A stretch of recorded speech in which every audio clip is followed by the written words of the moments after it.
Hello and welcome to Movie Theater Time Machine, the show where we keep it real to real. And I realize we're a little out of sequence this time, but that's alright. What do you mean? Yeah, because next week's movie was actually released before this. Oh. But that's okay, because the next one's pretty fun. This one's great too. I also realized I think we're missing a podcast number. We skipped one by accident. Whoops! No, it's okay. There's a lost podcast It'll be episode. It's the the- 13th floor of Wayside School. Yeah. It'll be the mystery episode, or we could. Yeah. Well, we've had a few lost episodes as well. I'm just remembering Teen Wolf. I'm remembering the Teen Wolf situation and how we kept making the boof joke. And I was recently listening to the F Plus, and they had a whole episode on, let's just say, different methods of getting drugs into your system. Yeah. And one of them was called boofing. Oh lordy, it was a situation. If you haven't listened to that episode, it's worth listening to. Yeah. There's good music to talk about that with, too. Fair enough. So, I kept it mild. I couldn't go into detail. you know what show this is. Yeah. God. Yeah, man, Apparently, we've made people like actually squirt drinks out of their nose. Yeah. Yes, take that, Allie. And the fact is also, hey, if I could squeeze an Adam and Eve reference into Harvey, Yeah. I can do. We could do this too. Oh. Yeah. Now I'm wondering what it was. I don't remember. Yeah. Probably had something to do with a rabbit. No. Oh, Yeah. Welcome again to Movie Theater Time Machine, the show where we keep it real to real, and today we talk about The Karate Kid, 2010, starring Jackie Chan, Jaden Smith, and Taraji P. Henson as lead characters. This movie has incredible importance to me, and there's quite a bit here. We're going to dive a little bit into the other one, the 84 version, too. Eventually, maybe at some point we would take care of that version of it alone, but who knows? I'd rather do two. Yeah. That's just me. Who knows? Yeah, who knows? I mean, we'll kind of see. Yes. That would be the month of movies that each one of us hates. So if we did, That's the month of Because that would be- Dan's torture. that would Yeah. be torturing each other. Yeah. That would be Month of like masochism. that would Yeah. be like if we did Karate Kid for Dan, we'd have to do Dirty Dancing for Nick. Yeah. Isn't that the basis of our show? where we test our Breakfast Club, so Yeah. where we test our Yeah. marriage. Yeah. We already did that. I don't know. Nick gave me one that you hate. Yeah.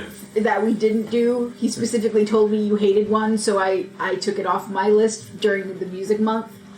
So, I don't know. Can't remember what that It was was. Hedwig. Oh, yes. Oh. Hedwig and the Angry Inch. I thought you were gonna say Shane, Yeah. because when I was a teen, yeah. Grandpa was No, watching it, that's and I was like 5 minutes in, and yeah. I'm just like, oh god, I'm bored, make it stop. that's a nope out movie right there. That's Oh, Shane. Ooh, yeah, Okay. yeah. Well, if I started it from the beginning maybe I was it'd be gonna say, okay. yeah. Okay, video games have ruined me. You say Shane, and I'm picturing Stardew Valley. Like that, No. that little Shane turd. is it. That Shane is just he's a poor thing. Yeah.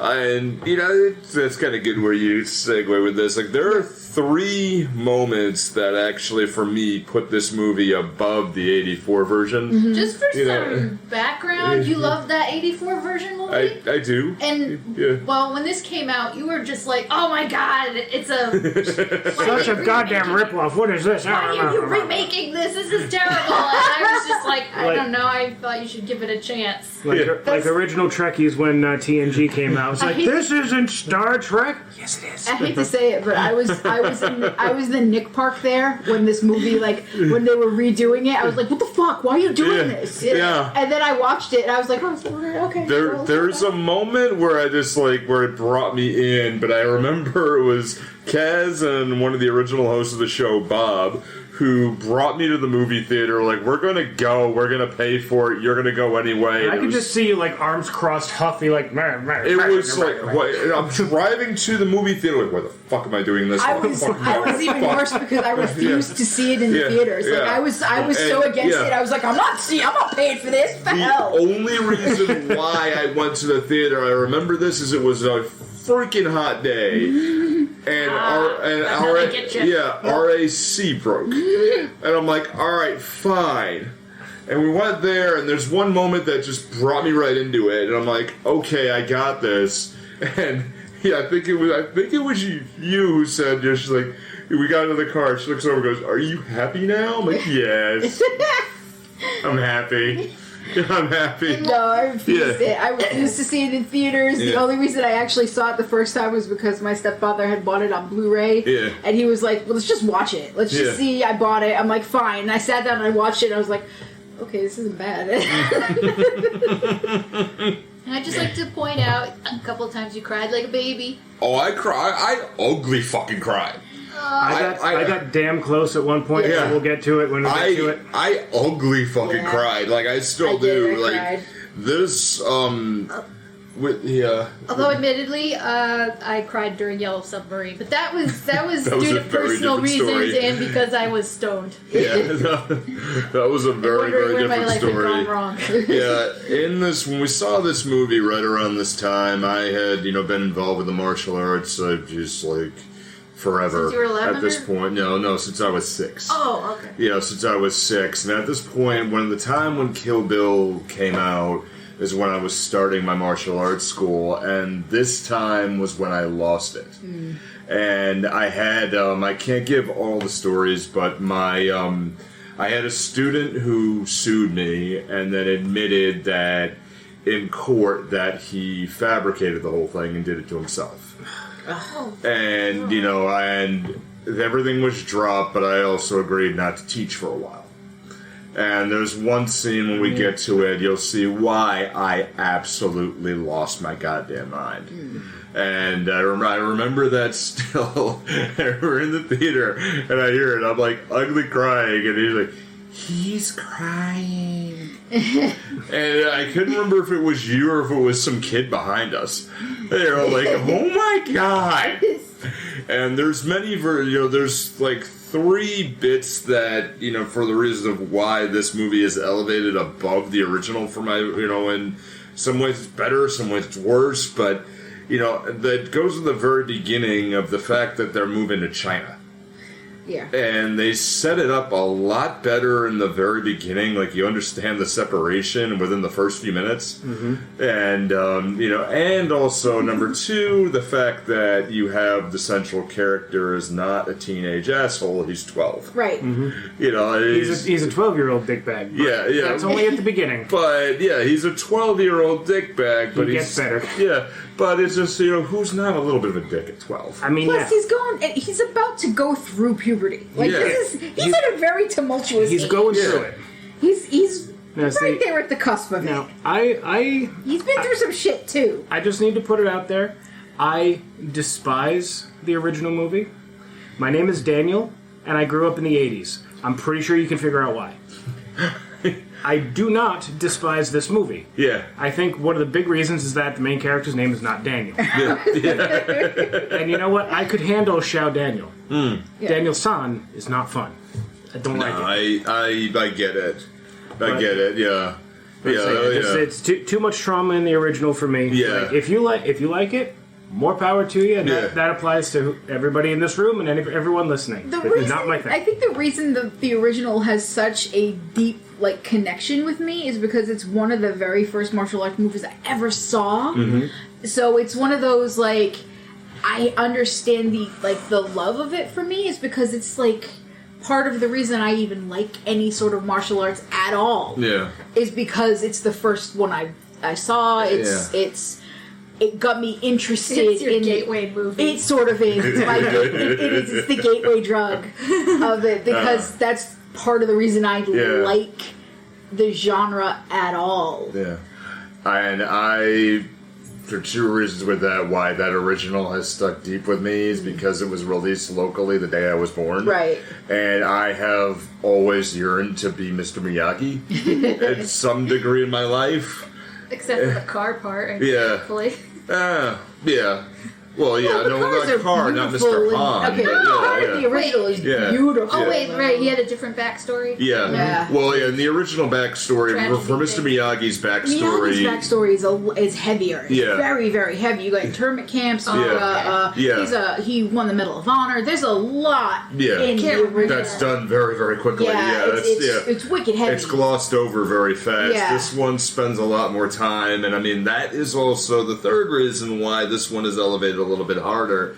Because that whole scene, when you find out what happened, no one says a word. It is, you see it all, and it's like, oh. Yeah, with Han's backstory, his is way more interpersonal. Yeah. Whereas... Because he could easily see himself as being Right. the Yeah. boss. Well, anybody can Yeah. sit there in Han's perspective and see how... Yeah. Anybody could have been driving their car with their family. Yeah. Whereas Miyagi's backstory is way more...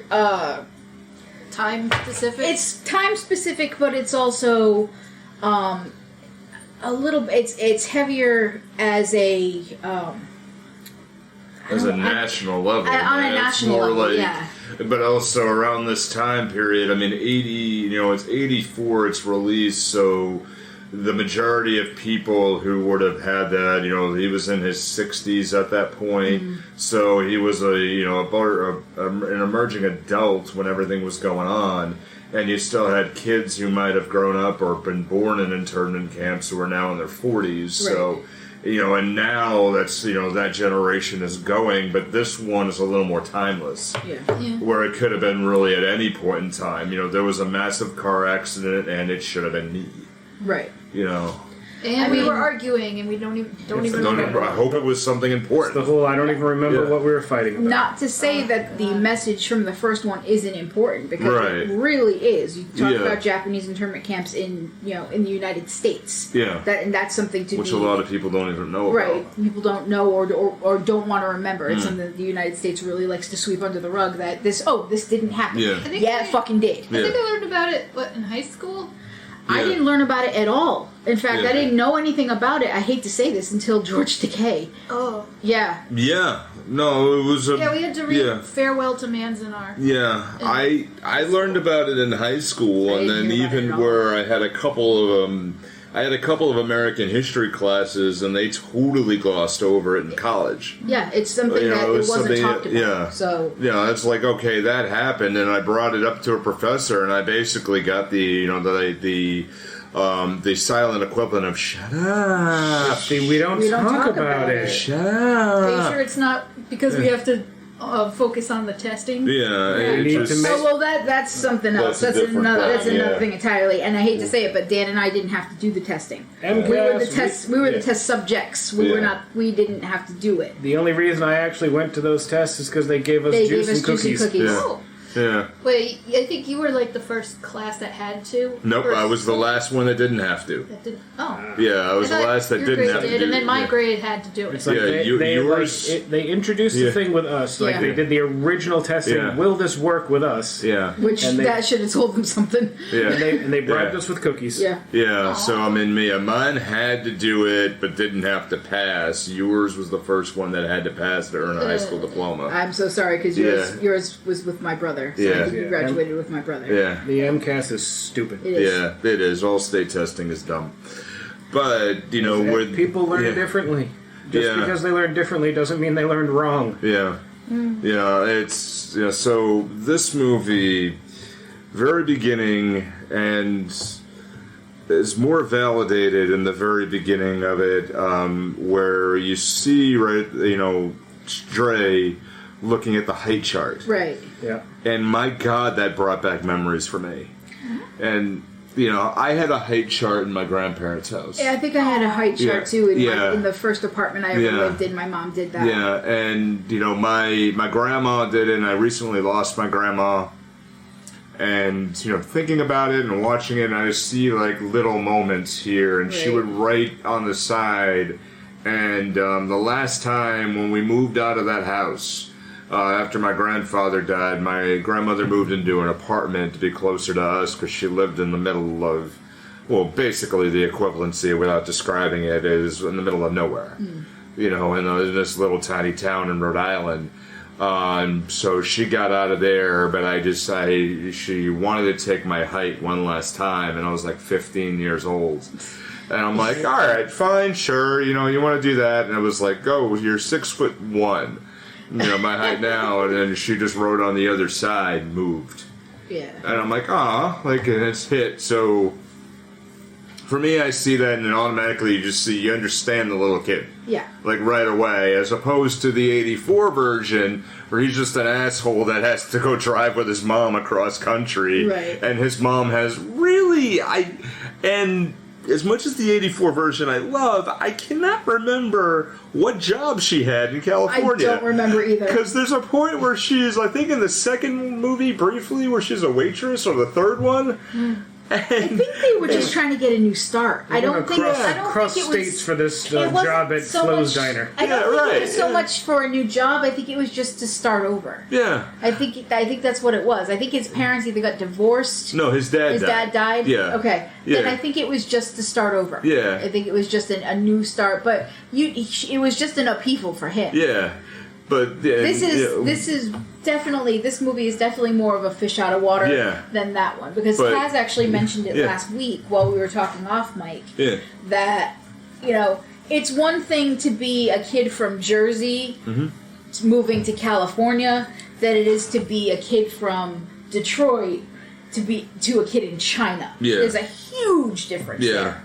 And, Taraji P. Henson, who played Sherry Parker, just did a bang-up job. Oh, I love her as an actress. Yeah, She's great. with just not even very many lines, too. No.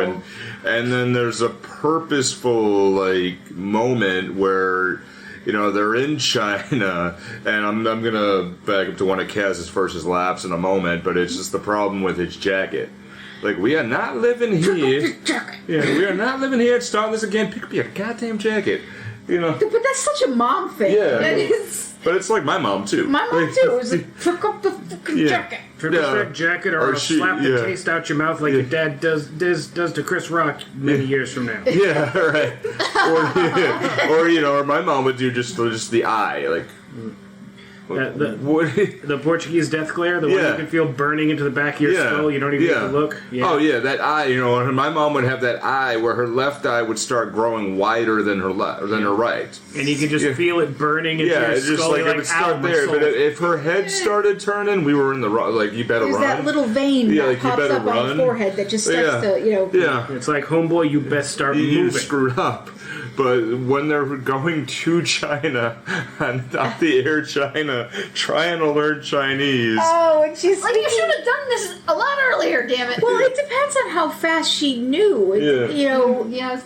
It really does depend on. Yeah. To me, it's like she sold everything in the house and they were only taking their clothes because it seems that the apartment that they got into was pre-furnished. There's no. I know this happens. This is me and my manga, but there are businesses, at least in Japan, that have housing for their employees, company housing, and that in the company housing it's already all furnished. You go, it's all set for you. You bring in your personal stuff, but it has beds and couches, refrigerator, stove. It's all set for you. My You brain just walk in. went to Hank Scorpio and Homer Simpson. Yeah, but there are places that do this. You work for a corporation; it's already set for you. Yeah, and it seems that this particular set of housing is sort of like that because he's in a house, or at least a housing unit that also has international families because there are other kids from different nationalities that are living the whitest boy in all of China. I know. I was like, hey, the white kid. He's random glowing. white boy with platinum blonde hair. Hello. You better learn Chinese. It's good. It's good. You're in China. You should know Chinese. It might be a good idea. Yeah. Yeah, probably should start learning. Yeah. He's just learning. Dre's just learning on the airplane, trying to learn on the airplane. There's where go ask him what his name is. Ask him what his name is, and he's like, dude, I'm from Detroit. Oh. So what's up? And that's when you see it's like, okay, this movie was definitely produced by Will and Jaden Smith. Yeah. Because you see this, and yes, Jaden is Will's son, but there's so many things that's just like Little Fresh Prince. Yeah. Oh, very much. When you see see this and that one. Like, oh, sup? Like that's Will. That's Will right there. And you know, when I was watching this and I shut it off and I realized, oh, their kids' names are just male and female versions of each other. Yeah, Willow, Jaden and Willow. Yeah, and I'm like, wait, oh. You know, and I felt really weird that it took me that long to figure it out. I mean, they do go to Hong Kong, and, you know, Hong Kong is very internationalized, and even the nod to the Beverly Hills. But not to Beverly Hills, they mentioned the fact that the Olympics were going to be there in 2 years because they were already building Beijing it. was 2012, right? Right. Beijing Olympics. Yeah. So sorry, it was Beijing. You're right. Yeah. They were building the Olympic. The Olympic Village. The Olympic Village. It was in bird nest looking thing. Yeah, it was in production. That's the thing is, it was in production. Yeah. So, but like they pointed out to it like, look, that's where it's gonna be. Yeah. It's right there, and he's like, yeah. And because he had made mention that everything in China is old. Yeah. Look at this guy in his magazine. He's This guy's at least 400 years old.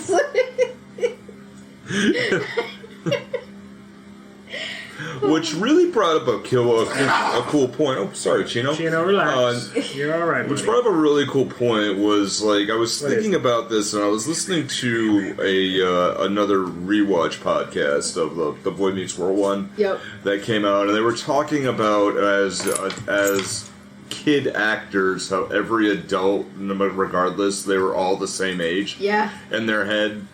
And you know how you get old, you know, you see adults and adults are there, but then you learn their actual age when you're an adult or you're that age or you're close to that age that person was, and you're like, oh damn. Like I used to think a 30-year-old was ancient. Right? Yeah. You know, and like there was a teacher who my mom called me and she's like, do you remember I can't remember who she was, but she's like, do you remember this person? You know, she taught at your school, she taught math, and I'm like, oh yeah, I do, and you know, I'm like, oh 300, right? Yeah, like she died and then she was 75. Mm-hmm. And I did then, I'm like, it's okay, she died, she was 75, but I remember her being really old. Yes! Really like, oh my god, she's like, you know, I did like the Jaden line. I'm like, oh, she's got to be at least 100 or something, and I did the math and she was 48 years old. When I had her, I'm like, motherfucker! Okay. Now, I have this teacher who, I can't even say a teacher. I went to a Catholic school growing up. Yeah. And there was a woman who used to come in, who used to teach us Polish. Yeah. And I don't remember how often she came in to teach us Polish. Do you think I can remember a word of Polish? I can't. But do I know what I'm saying? No.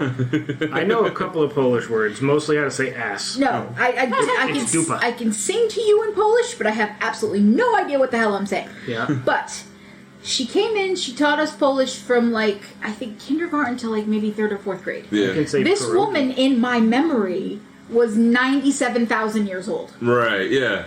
I do not know what happened to her. Yeah. I do not know what I do not know if she's alive or dead, but in my head, she was a babushka. Yeah.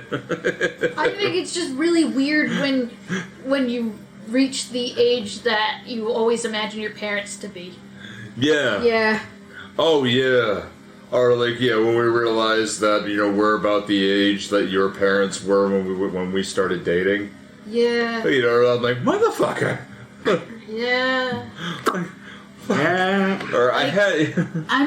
the age I am now is the age my parents were when my dad and my mom got divorced. Which makes me go, wow. Yeah, right, yeah. Like, yeah. It's like, hold on, back up. Back up, hold on. My mom had 2 children and was getting divorced when she was my age. Yeah. And I'm looking around my apartment going, wait, what? Is it because it's full of toys? Yes! Yeah.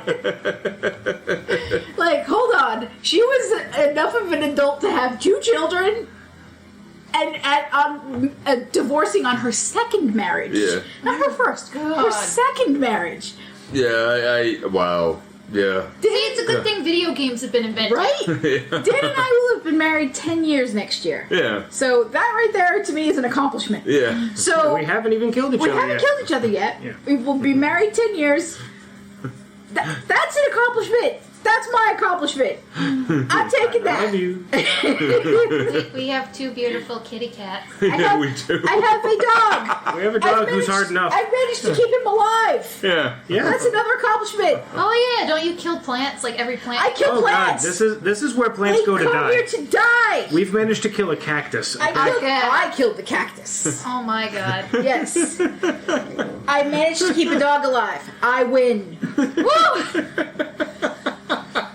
That's beautiful. That's beautiful. I appreciate that, Mom. Yeah, that's beautiful. I mean, it's the world is just genuinely different, especially with the way the setting of this movie is. Yes.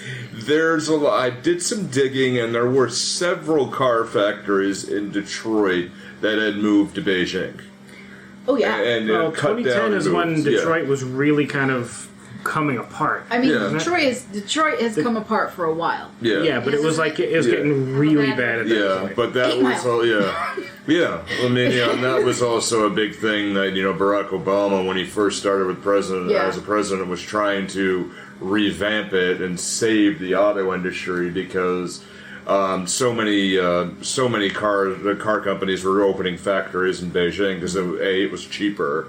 And international interest in some of the cars were so much better. Yeah. She must have had a pretty good position to actually be moved and not just kicked to the curb. Yeah, True. no, she was. Yeah, she True, was, yeah. and she was probably moved by them. Yeah. Because I was just thinking, yeah, most of the times yeah. they aren't nice enough to let you keep your job if you move. Right. If so she was- and if if you have a furnished apartment and it's already there and you have airfare and everything, that's You may not understand what an electric card is, but you'll figure it out. yeah. Oh, I just love the whole click button, save it, Yeah. save world. Get We don't Switch, have that save in the world. America. Yeah, get Switch, save planet.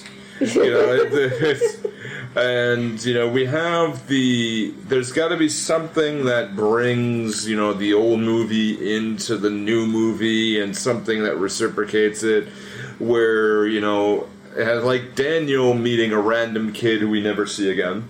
No, we've seen him a few times. Yeah. That gives him a skateboard on the way. Yeah. On his way. No, when they're in Beijing. Yeah, but he Blonde. does. When he meets Harry, the whitest, the blonde. the whitest boy in all of China. Yeah. Harry shows up a couple times. He's actually at the tournament. Oh. Yeah. Oh, maybe. He's sitting He next to doesn't the have mom. any more lines. He doesn't have any more lines, but he's there. He shows up a few times. He was eating lunch with them at school. I paid attention. All right. Well, maybe it's the fact that he's so white, he's just reflective or something, or like, or something. Just like, hey, how you doing? Right. Or somebody walks up to him and starts doing the snake The stare. snake thing. Oh, the snake thing is so funny. I thought you were a ghost. Yeah. Oh man. You look insane. What are you doing? But where they have to bring in something where the lead character kid meets the girl and then causes an altercation, which is the events that lead to everything else in the next the rest of the movie. The basketball game. Yeah, where the only black kid in China can't play basketball. Yeah. Or It's kind of short though. Yeah. No, I know. It you play, right? It's Like, that's a they were harsh, totally. They were trying to stereotype and then completely threw the stereotype out the window, and it was awesome. Yeah. Or where he's trying to play ping pong. The ping pong thing was hysterical. Yeah. I've never seen him lose. Yeah. Where he just starts looking and starts fighting. Wait, no. Like, can we not do that? And then we meet a 14-year-old boy named Cheng. A rebellious kung fu prodigy whose family is close to Mi Yang's. Who we do meet, who's the girl who was the love interest, and then holds a grudge against the Dre fan. Yeah, and she does. Yeah, She has anime hair because she has her bangs are short, so they fall on the sides of her face, and then she's got long hair in the back. Kind of I thought poofy, it was pulled like back. the poofy No, pigtails. she's got it's short though in the front. Like it is, it's very very short, but it's parted, so it falls onto the sides of her face. Yeah. So it's very much anime hair. Yeah. And there's two anime hairs in this movie. There's Oh god, there's her, we get faux hawk, and then we towards the get faux hawk at the end, and I love it. I love him so much. true. And when we have Dre also noting that he has to go see, and there's another thing pulled from the original movie, is the hot water isn't working in the apartment. Yeah.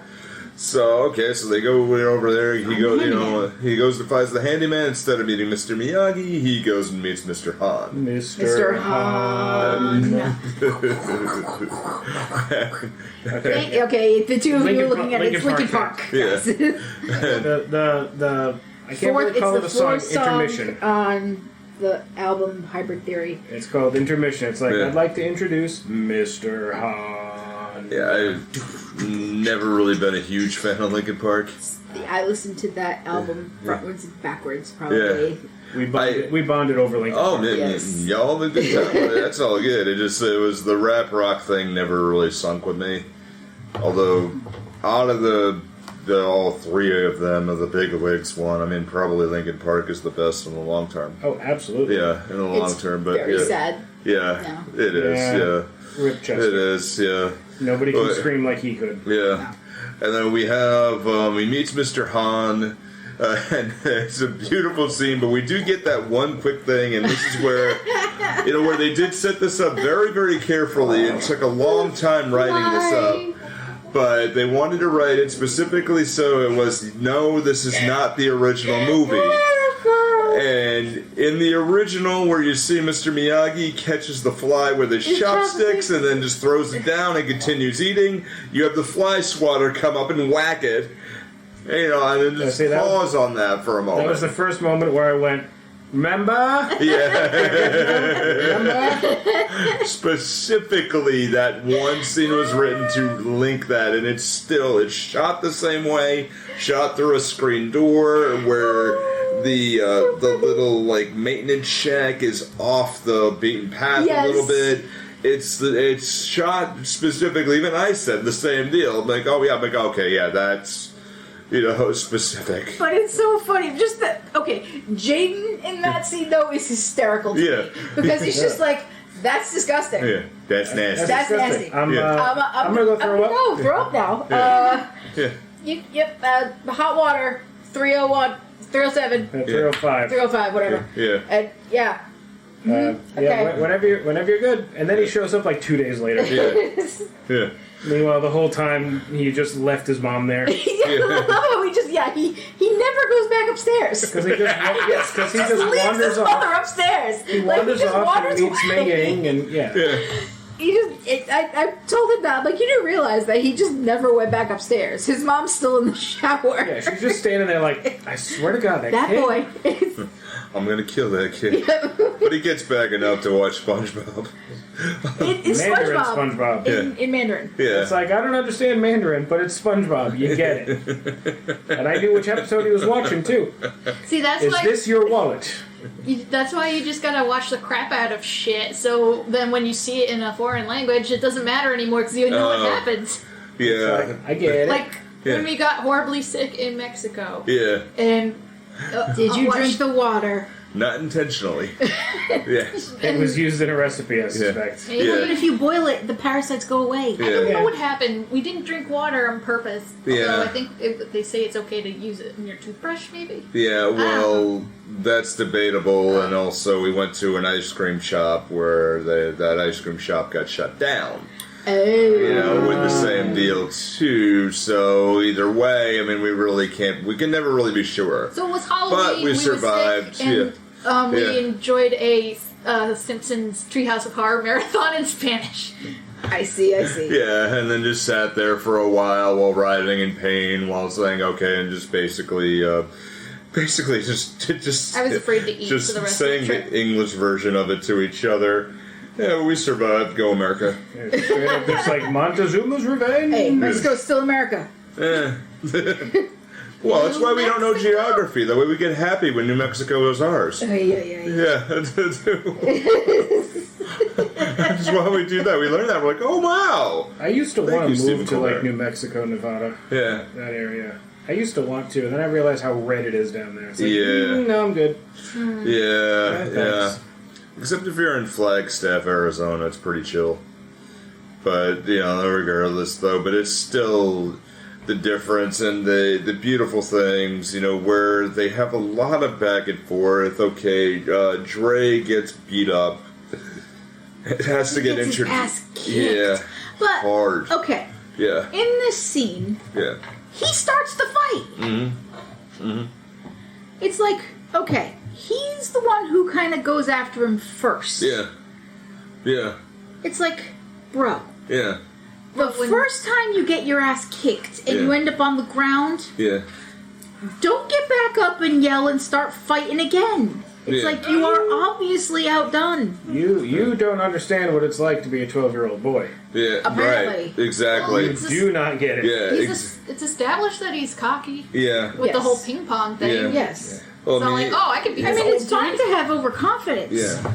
But good lord. But he has the dancing and stuff. It's over that though. Yeah. This kid has 3 or 4 other guys behind it. Yeah. You are outnumbered. I don't care how much overconfidence you have. It's still. What's he supposed to do? Just lie down and take it? No. I agree with what Dan's saying. Time out, guys. I agree with Dan saying. You do not know what it's like to be 12 years old. I do know what it's like to be 12. I don't know what it's like to be 12-year-old boy. It's about 90 pounds of attitude in a 10-pound bag. Yeah. Okay, that's what it is. Yeah. Chino, your dog? Yeah, more or less. Yeah. I mean, Chino, are you a 12-year-old boy? He's like, what? He's like, what? I don't know. And I mean, when I was 11 years old, I got beat up pretty badly in a bathroom, and and by 14 kids. Ooh. Oh my god. That's how I cracked it. That's how I cracked one of my ribs. What I don't get is how you can get 14 people to agree to the same thing like that. Mob mentality. Followers. It just happened, and I'm just standing at the urinal trying to pee, and suddenly I had to do it. I mean, I got a few of them. I got a few of them at least limping away, but then, we all got in trouble later. But still, it happens. I'm sure you got the bigger punishment, right? No. Oh. No, I was fine. See, when I got beaten to hell by the junior varsity football team at Durfee, I remember who you are, by the way. When I got beaten to hell by them, and I managed to take 2 of them down first. Well, I managed to hit 2 of them at the very least. Yeah. I was the one who got in trouble. Nothing happened to them. Weird how that happens. Yeah, well, unfortunately, I mean, our town didn't really have that, I guess nepotism is the right word, but they did get sportsman's some days is importance and shit. Yeah, but they didn't, they got their comeuppance. I remember I walked away fine and had a concussion in the end too, but then they were like, all right, he's okay, he's good to go. I don't know what happened with the other kids, but I know they got punished. I punched one in the mouth and I shoved another one into a locker. That's about as good as I can do. And regardless, I could still remember with me being, 11 years old, I can remember, look, I had a shot to walk away very easily.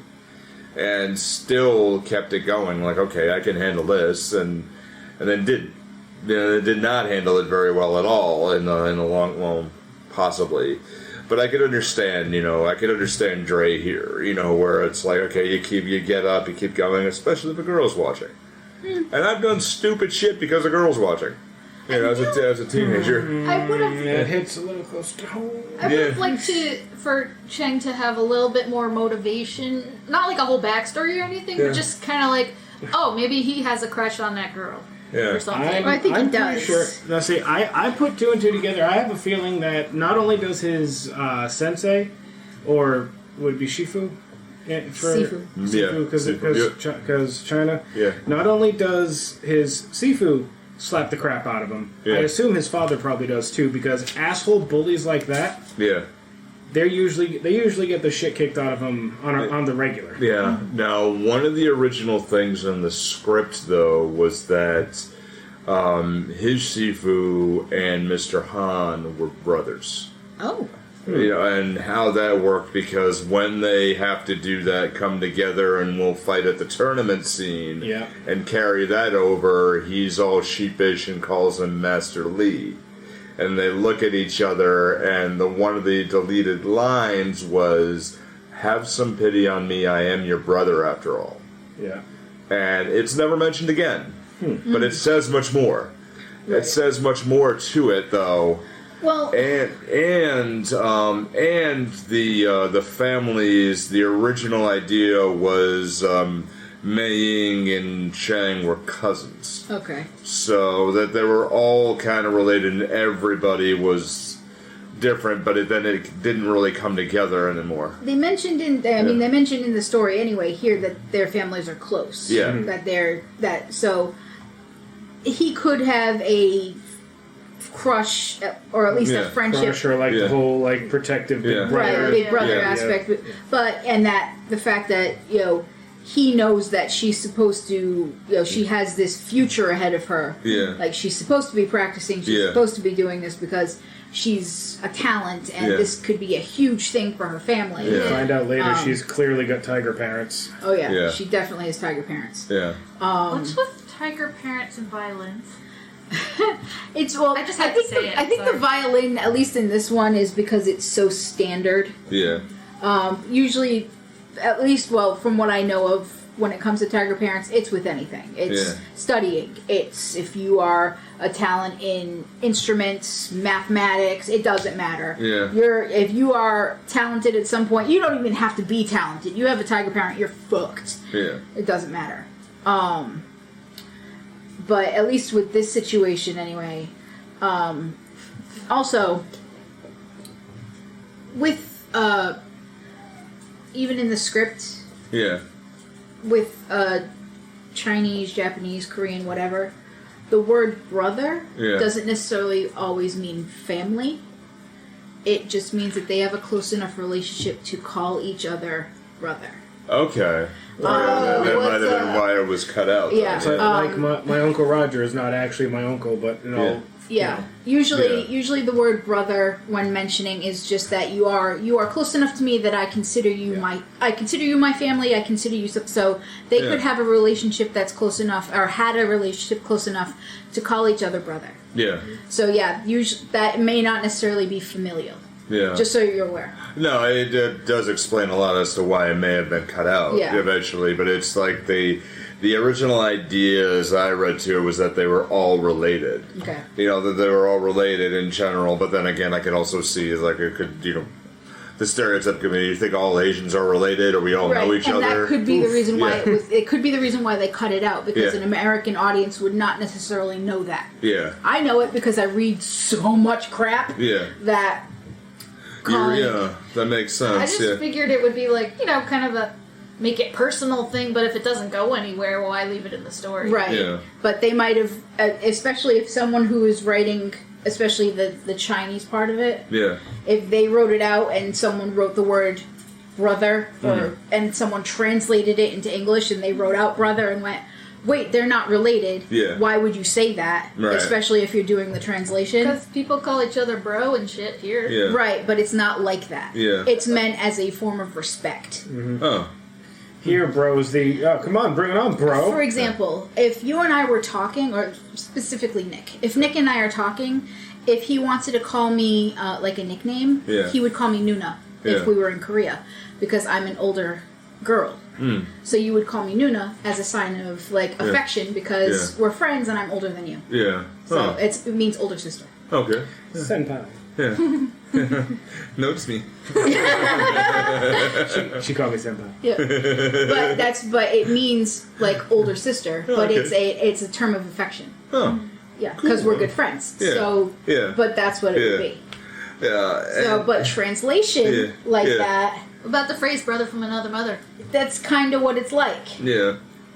But you wouldn't necessarily write that out, and when someone is doing translation and trying to do it in captions, you wouldn't write out "brother from another mother" in that particular aspect.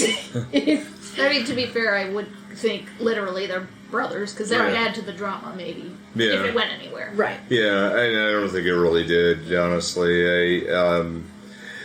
So the bullying goes back and forth. There's a school field trip to the Forbidden City. Which you'd think you wouldn't be able to go. So fucking pretty. Yeah. Oh my god. And the first thing I thought of was... I need to sign a permission slip for you to go to the Forbidden City. Yeah. Wait, time out. Hi, Forbidden City. I will get you to go to the Forbidden City. But Is that next to the danger zone? There's a highway connecting them. I just love how she's like talking about the ice cream and how it tastes so much better. Yeah. It's like, why? Because the milk's not pasteurized. Yeah, right. Is that true? I just thought they were just kind of like, yay, China, for the Chinese audiences, maybe. I don't know. I think it's it because might have been partly that, I think too. it's a little bit of both. Yeah. See, that's why China always saves everyone's asses in the summer blockbusters. Yeah. Yeah. Well, yeah, because they need to make money. Yeah. If you watch The Martians, like, they couldn't have done it without China's help. Period. End of story. Yeah. And you see this, there's a scene there where at one point where I was tearing up a little bit when you see this, and if I ever get to China, or particularly Beijing, and I see one of these schools where you have all these kids in unison doing their kata, Yes. I'm joining in. You know, and I don't care whether it's I'm fine. Yeah, whether it's the semi-crippled, very large gaijin kid, you know, Gaijin's Japanese. yeah, regardless, but the very large white guy just doing the movements next to them, you know, like, hi, hi, I'm Chad. Chad Huffington of the Huffington Pants Fortune. Crap, what was that from? Drawn together. It was that day that Foxy became a whore. That episode with it's the Drawn Together babies. Okay.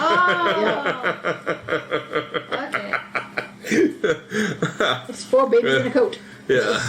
And when they're running away, and Dre really doesn't like it here. He's having a bit of a freak out. But he won't tell his mom why. Yeah, well, and again, it's the young kid thing. It's the preteen boy. It's just like, why aren't you reading my mind? Yeah. Well, it's not even just that. It's I get this part. I kind of get too. The whole when he goes to school and he uses his mom's makeup to cover the black eye. Yeah. That part was funny. He did a better job than I would have. Yeah. But it's still pretty clear. Blend, boy, blend. Yes. Yeah. But she starts wiping it off. He's like, ow, ow. When she says "I love you" in front of everybody. Now, granted, that's only for the people who understand English at this doorway. Yeah. But he turns around like, "Mom." Yeah. That part I understood. Love you too. But that part I understood. Don't. We had that scene in Enter the Spider-Verse too. Yeah. Don't do that. Yeah, it's true. That's so embarrassing. Mom. Stop it. When they're walking away, and they're presumably walking home, and you hear, there's the one line that validates the whole movie, and when she says, "There's nothing left in Detroit," she's like, "I want to go home." Dan has an argument for that. I have an argument about that. There's nothing left in Detroit for it. Except all of your friends, family, and everyone you've ever known. It's like, granted, there may not necessarily be as high-paying a job there, sure, but how many people were there to see them off? And there's nothing for you in Detroit? These people don't matter? You don't care about any of these people? Oh, were they all seeing them off, or just... Yes. Yeah. Yeah. They were helping That's them. all their family. Family all and their friends. The kid that gave him a skateboard didn't just do it for giggles. Like, that's his cousin. Yeah. It's like your family and friends are all still there in Detroit. It's like, okay, money might not be as much, but there's still something for you in Detroit. Don't be that dismissive of these people. I figure maybe Fair Detroit point. would be a dead end for her. And it might, and you know what? It may well have been like career-wise, but your family is there. Fair point, man. Fair point. But it's just, you see there's nothing left for it. In the original, she could have gone back to Jersey. Nothing would have happened. It's just the kid who's new kid in high school versus the new kid in a brand new world. In a new country where there legitly is nothing he knows here. And a massive language barrier. It's like, yes, a lot of people in Beijing do speak English, but not everybody. Yeah. So, you said they go to a bilingual school. It's a 'cause I was just like, how the hell is he going to go to school? Yeah, no, he's going to an international school. Yeah, it is an international. It's doable, it's not everybody. It's a bilingual school, and many companies would set this up so that way, at least the first few years, you'd have tutors in Chinese and English. Right. So at least some people know it, which gives validation as to why the violin teacher is a white guy. in general, and which doesn't say they don't have to come out and say it, but that just gives the validation. There's of it. some random white people in the background. Yeah, in the cafeteria. The thing that bugs me about the whole thing is I am terrible with languages. Yeah, like I'm not good at it. Every language that I tried to take, I flunked horrifically because, I mean, let's face it, language and math have a lot in common. If you're not good at one, you're not going to be great at the other. And I am horrible at math. I'm good at math. It's the pattern type of thing, which is why you can listen to something in Korean. And you may not know exactly what they're saying, but you can get the gist of what it is. Yes, well, that's you get the idea. intonation. I hear it's not even intonation. She recognizes certain words even when someone's talking so goddamn fast. Yeah. Yeah. I literally just hear gibberish. Like I cannot pick out any individual words with any of that stuff. It's like I am just so bad with language. It's also because I've watched so much of it that it's like, oh, he just said this. Yeah. Oh, I pieced together that he said this like that. It's like no. That's what he just said, and I can piece together. It also is the way that people learn. It's like language myself. In order to get it, to really get it, like I can read Spanish and look at some words and do that. Speaking it, no, forget it. Yeah. I could parse out something in German easily enough, but like outright speaking it, not really. Right. And when we were in Italy, after a while, I was able to catch it in the last city we were in Sorrento, I believe. In the last city, I was able to speak, broken Italian to the guy who was the maitre d'. More? Yeah, and I was behind. I had my little sheet of phrases. And I was able to do it, and he's like, "No, you're doing good." He's like, "Okay, you're fine." And then his English, he sounded exactly like Borat. My friend Tammy makes me I get to make her laugh sometimes because occasionally, because her parents speak Cantonese, and they speak very, very broken English, but they speak Cantonese, obviously because they're Cantonese. It's like, and they understand English, but like the translation between the two, like sentence structure and everything, is not the same. She'll be speaking to them, and I'll be like, did your mom just say this? And she'll look at me and she starts to laugh and she'll go, yeah, that's what she said. And I'll be like, okay. And she'll just kind of give me this look like, how did you piece that together? I'll be like, I know just enough Cantonese to pick up what she said. And that's it. Yeah. It's like living in Fall River. You pick up just enough Portuguese to know what someone's yelling about. Yeah.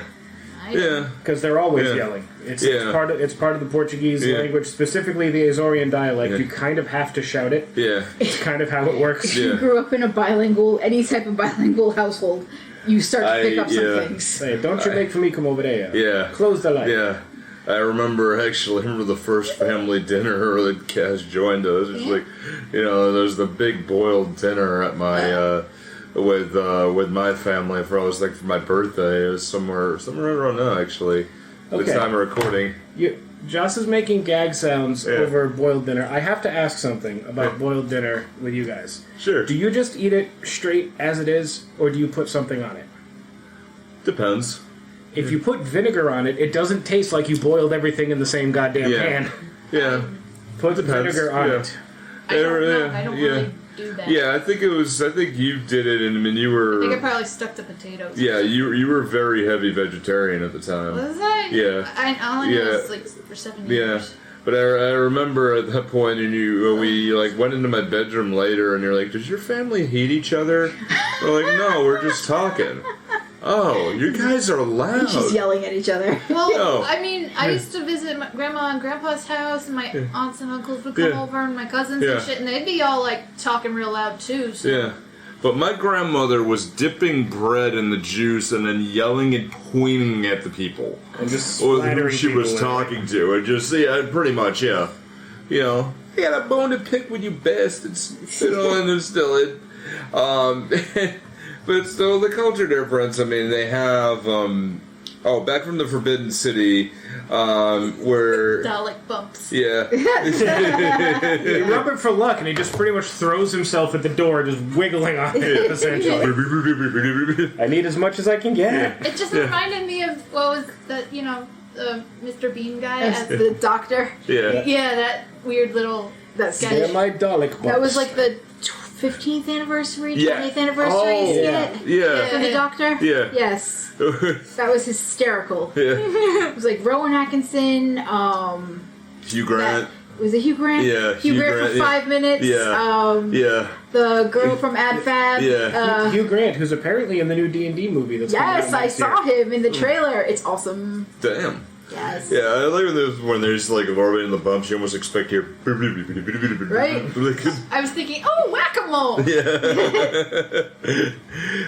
He finds a bucket of dirty water, throws it at Chang and his gang, and they chase around after into this. Yes, very much like the Halloween scene in the first one.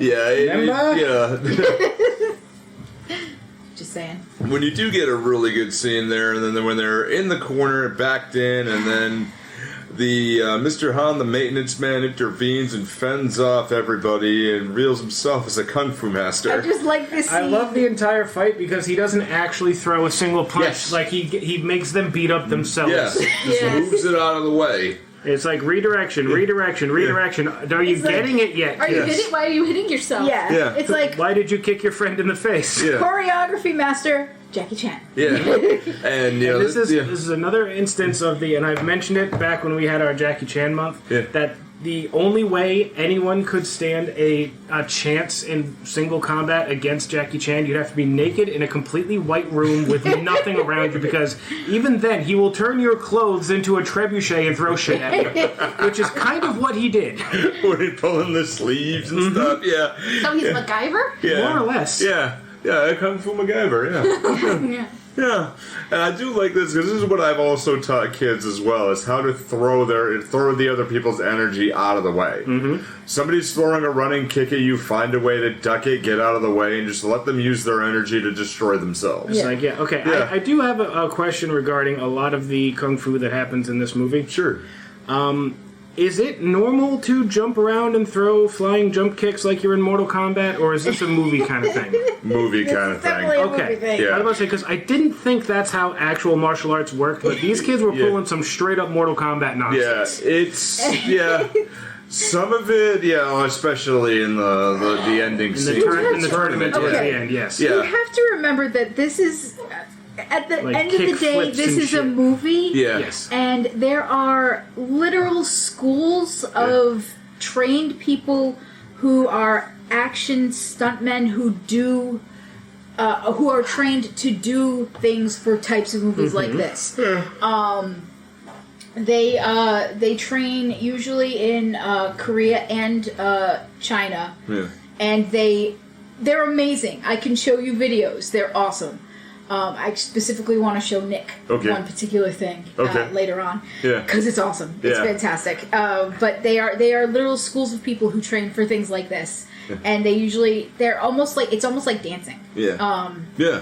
No, And that's essentially. And Jaden brings up capoeira at one point. And breaks the pot. Which he also doesn't know how to do. He's too high to do that. He's standing up too straight. Yeah, it's just like, and I know capoeira. It's like, no, you played Tekken 2. I know capoeira. It's like an antique. It's like, calm down, Eddie Gordo. Yeah, no, you don't. I just think of Bob's got to take his 4:30 Bob Belcher. Which is a fantastic episode. Which is so damn good. But, we've also tied capoeira to different things. But where you have this, they do beautiful things. And just to add a little bit to what you said, though, I mean, most kung fu, yes, the people do not do this. No. Although I've seen it at tournaments. I'm sure where people will. Like you're probably not expecting someone to do a jump, but it's not going to be every time you launch yourself at them. You're doing jump flip, jump flip, jump is an arrow. There wouldn't be that, but I've seen it at tournaments where people will pull different moves depending on who's watching. Right. I've done it myself. I mean, fair enough, And I suppose. Also, it's most of the time you're doing it as defense. Yeah. You're gonna It always shit is as defense. Yeah. And you're right. And where Mr. Han takes him back, and I really wish they didn't call it ancient Chinese medicine of fire cupping. I know. It's just It might be ancient Chinese, but it doesn't mean it works. Yeah. And it's straight up magic in this movie. Yeah, it's magic. This is magic. Yep. Cupping is a real thing. Yeah. I know. And I'm sure there are people out there who have gotten, who have benefited from it, but it's not a magic cure. It's akin to acupuncture. Yeah. And whether you believe in acupuncture or not, there are some people who it might just be psychosomatic, but if it helps, it helps. Can work. Yeah. And it could screw up too. I guess absolutely. Absolutely. I'm not saying that it's a cure-all. I'm not saying that it's perfect. Yeah. It ties in with the chi.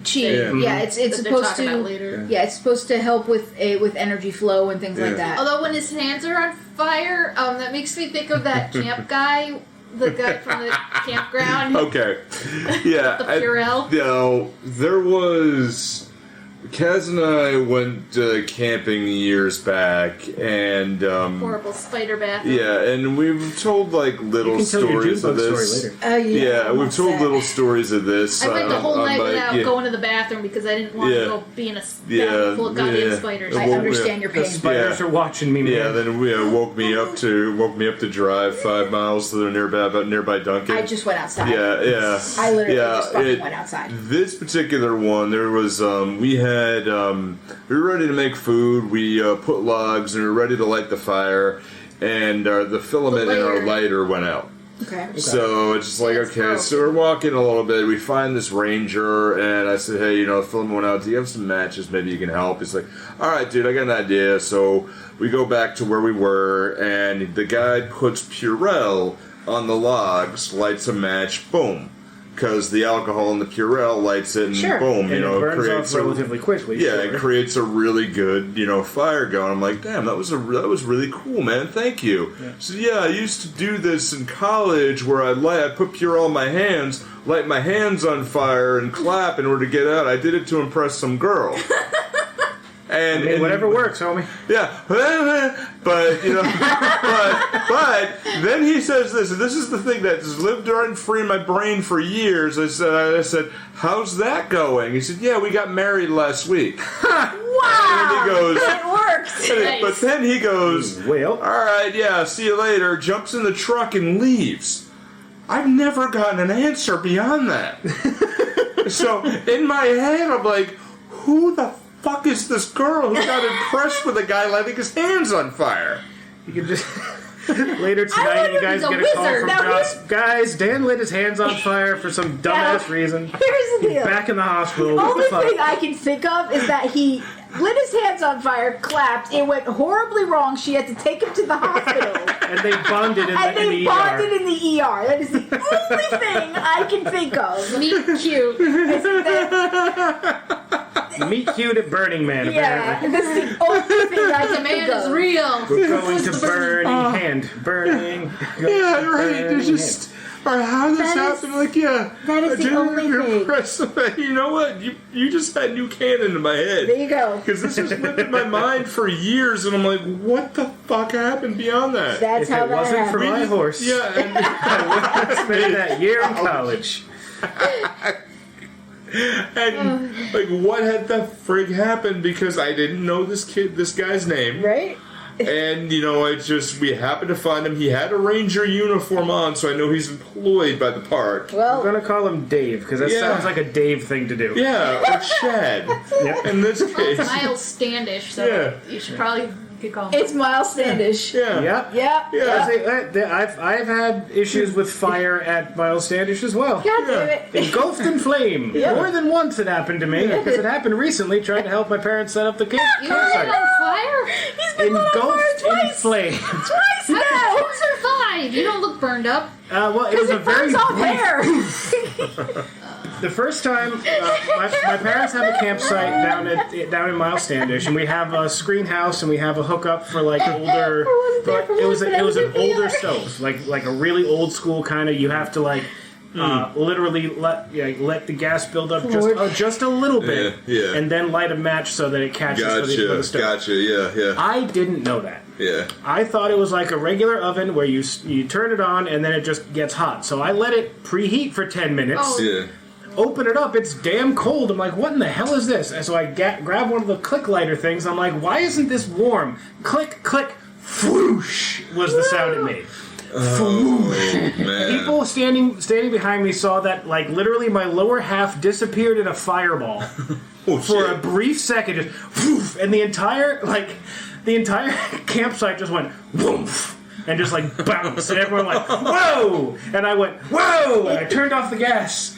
And then we could just see little embers of the hairs from my legs just floating in the light, and like smoke coming off of them. They're like, whoa now! And there were people from campsites all around coming around. I was like, because they heard it was a fucking explosion. They're like, are you alright? I'm fine. You can smell burnt hair, and there were still patches on my legs where it's not quite grown back.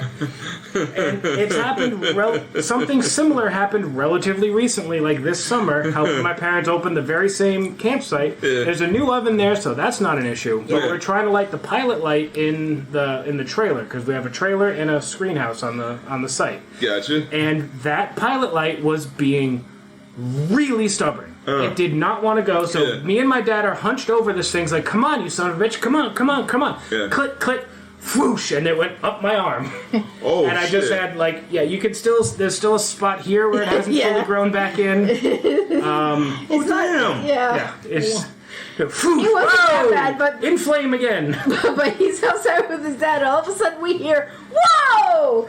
And I'm in the screen house with his sister and his mom, and all of a sudden we just hear a yell, and we're like, what the hell just happened? And then Dan comes running, and he's like, I was set on fire again! And we're like, and I just kind of stick my arm under the tap, and the sink's like, yep, did it again. This campground's trying to kill me. Damn. So this time you weren't trying to make chicken nuggets for your sister. Yeah, it wasn't over Dino Nuggies this time. It was just trying to light the damn pilot light. Hey, and with all that, like, you know, like I just said, this is a really hard segue back. But, you know, just thinking of that, just with Han's got his hands on fire and rubbing it all over the kid. How is Dre not thinking, okay, this maintenance guy is going to kill me? It's like, I think at that point he was in so much pain he didn't give two shits. Yeah, true, yeah. Well, and you know, the whole thing with the cupping and acupuncture and all Every that. time we say cupping, Chaz giggles.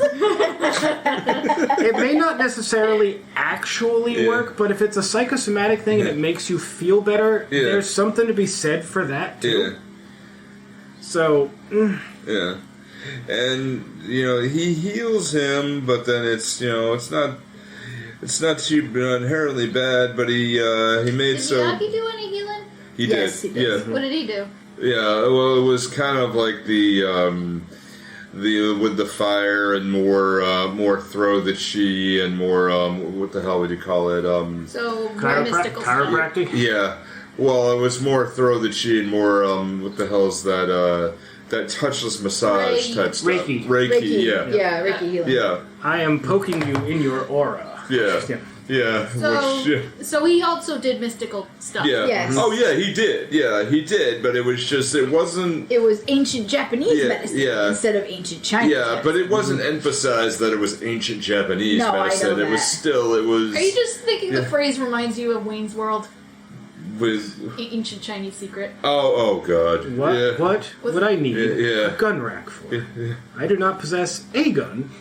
Sorry. No, it's all good. We had a Wayne's World moment. Yeah. I'm just picturing O'Neill taking the camera and walking away for 5 minutes. Yeah. Now let's cue up. Remember for this where they go. Where they go back to the dojo, the rival school, and he's teaching the kids to be merciless. Yep. You know, we're going to the dojo of punch. We're going to be merciless to these children, to your enemy. Our enemy deserves pain. I feel like I'm a little spoiled by Cobra Kai. Yeah, you are. Yeah. Because I don't know, it's more the stakes and the personalities are, I don't know, more developed or something. I don't know, it's like I can in the show.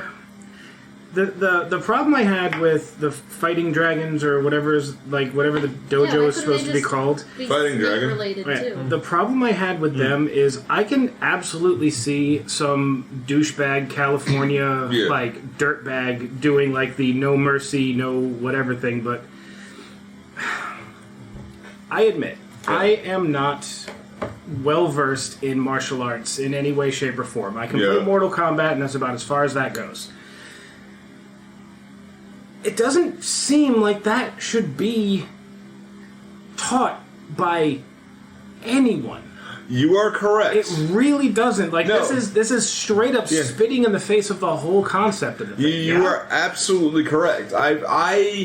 I left one dojo when I was 12 years old, and then I went to a new dojo, and we were shopping around a little bit, and there was one guy who, when one dojo, and again, I won't mention their name because they changed owners and then got much better. Okay. Because the guy looked at me, and it was like, it's like, I want you to come during sparring night. Yeah. Which traditionally happens. Like, okay, no problem. And it was a lot more grapples holds. It was Kempo as opposed to Taekwondo. Okay. So a lot more grapples holds, throw low kicks. I'm like, okay, that's kind of interesting. And he said, if you join, I could show you how to break that kid's arm in 4 places. But I don't want to. Yeah, I'm like, what are we doing? And my style is called Chosen-Do, which is the combination of many, many different martial arts, primarily Kempo and Taekwondo. And but what not MMA. Yeah, MMA is still the same blend too. So it's just I thought you looked down your nose on MMA. I did, but it has its purpose. But what I teach my students and what to do is to be able to subdue the attacker and get away. Right. Yeah. And and you do the right deal. You win the fight by not getting in the fight. Yeah. Exactly, and that's the same The only way deal. to win the game is not to play. Yeah. Yes. That's the point. Yeah, absolutely. And that's the whole point, and that's it. But this thing where you have the Cobra Kai style, the fighting dragons, yes, this is a spit in the face thing, but they have to make the rival school so damn evil in order to understand Mr. This is straight up cartoony. You have to show the bad. You have to show the bad to emphasize the good. Yeah. See why Mr. Han, who is this very, lowly, almost sheepish maintenance man who is very damaged, more than anything. And then when he's so damaged, like, okay, you get it in order to get the audience to come on this side. Where, in other times where, like, comparison to the old and the new, where, they have to have the scene where Dre is yelling at Mr. Han because he makes him do very simple tasks. Right. And, Picking up his damn coat. And the old where Daniel has to yell at Mr. Miyagi because all he's making him do is straighten up his house. Car. It's like wash the car, wash the car, paint the fence, sand the deck, and do these things that kids wouldn't really do nowadays, but it's very simple. Or ever. Wasn't that something in like Huckleberry Finn or something? Like, Yeah. Convincing people to whitewash a fence. Yeah. Oh, this is so much fun. I hate if someone else did I've done this. it. Yeah. I had to do it. Yeah. I've done it. I actually liked it. And plus also seeing the original movie, I was doing all the other things, and my mom was laughing at me watching me do it. She's like, you're in a horse stance, and you're doing the outward, inward, upward, high, down blocks. I've been watching you for 20 years. Why are you so friggin'... Oh, right. You think you're Daniel LaRusso, don't you? Go for it. Okay. Go for it. While you're at it, the car could use a wash. Yeah, right. Here's a rag. Right. Here's some wax. Have fun. I feel like there's an extra layer in the remake though, because one of the things Han notices is Dre's always leaving his fucking inconsiderately leaving his damn coat on the floor for some reason. And he backtalks his mom, which is something that he's like. It's like, no, you can't be having that. Yeah. So he trains him to be a better person, basically. Yeah, it's that, and I think Han actually kind of sees his mom and how his mom reacts to that, and I think Han is a little scared of his mom. Yeah. Just a bit. Just a little. Yeah, or I'm a little scared of his mom. Yeah. Even when she offers the tickets to the festival, it's like, I'm not taking no for an answer. Okay. And he's like, he seemed to be like prepared to still be like, no, that's fine. But then she spots his jacket and doesn't know that it's part of the training. Yeah. He goes, pick up your damn jacket. And at that point, Han's like, okay, I'll go. So I don't want to be yelled at by her. I don't want to. Too many people. I won't go. It's like your mom's scary kid. And believe me, I understand it's way too people-y there. I don't want to go. I get that deep in my soul. Yeah, and let's get with the member again, where they have to agree to that all the kids would not beat up Dre, and they'll fight at the tournament. Mm-hmm. Yep. And he'll train, but it's at the tournament they'll do it. And again, remember when we did this before? Remember? Yeah. Remember, like the other movie? Remember? Yeah, remember we did this before? Well, when are you supposed to do it? It's an adaptation. Pepperidge Farms, remember? Well, I mean, you make fun of them, but if they didn't reference the other movie, it would just be. But it's basically like scene for scene. Yeah. Some of it is scene for scene, but it's not like when that stuff probably worked. Yeah. And I can't necessarily call it bad or anything. It's just like it's a callback. I'm just kind of being a dick about it. Yeah, that's just kind of what I do on this. this. To be silly about it, but oh, it's very fan service. Yeah, but it's not necessarily like kind of fan service. Yeah, it's not when whoever that dude was when they redid Psycho, and that was scene for scene for scene. Yep. It's not. It's not that. It wasn't Rob Zombie that redid it. No, he did Halloween. No, I didn't see the new Psycho. Yeah. So because I was like, no. Yeah. Well, I heard it was all right, but it's like if you've seen the original, you've seen this one. Yeah, that's the idea of it. Animation has to present something new. This is a personal preference, but I'm not the biggest fan of Vince Vaughn. So that's who it was. I was thinking of. Yeah. Yeah. So I didn't see it. Yeah, wait, didn't you see that in, I did. And you saw that in high school, and then, like, the teacher forgot there was a jerk-off scene? Oh, dear God. Was there? Yeah, he's like, he's like, oh my God, wait, we gotta fast forward that.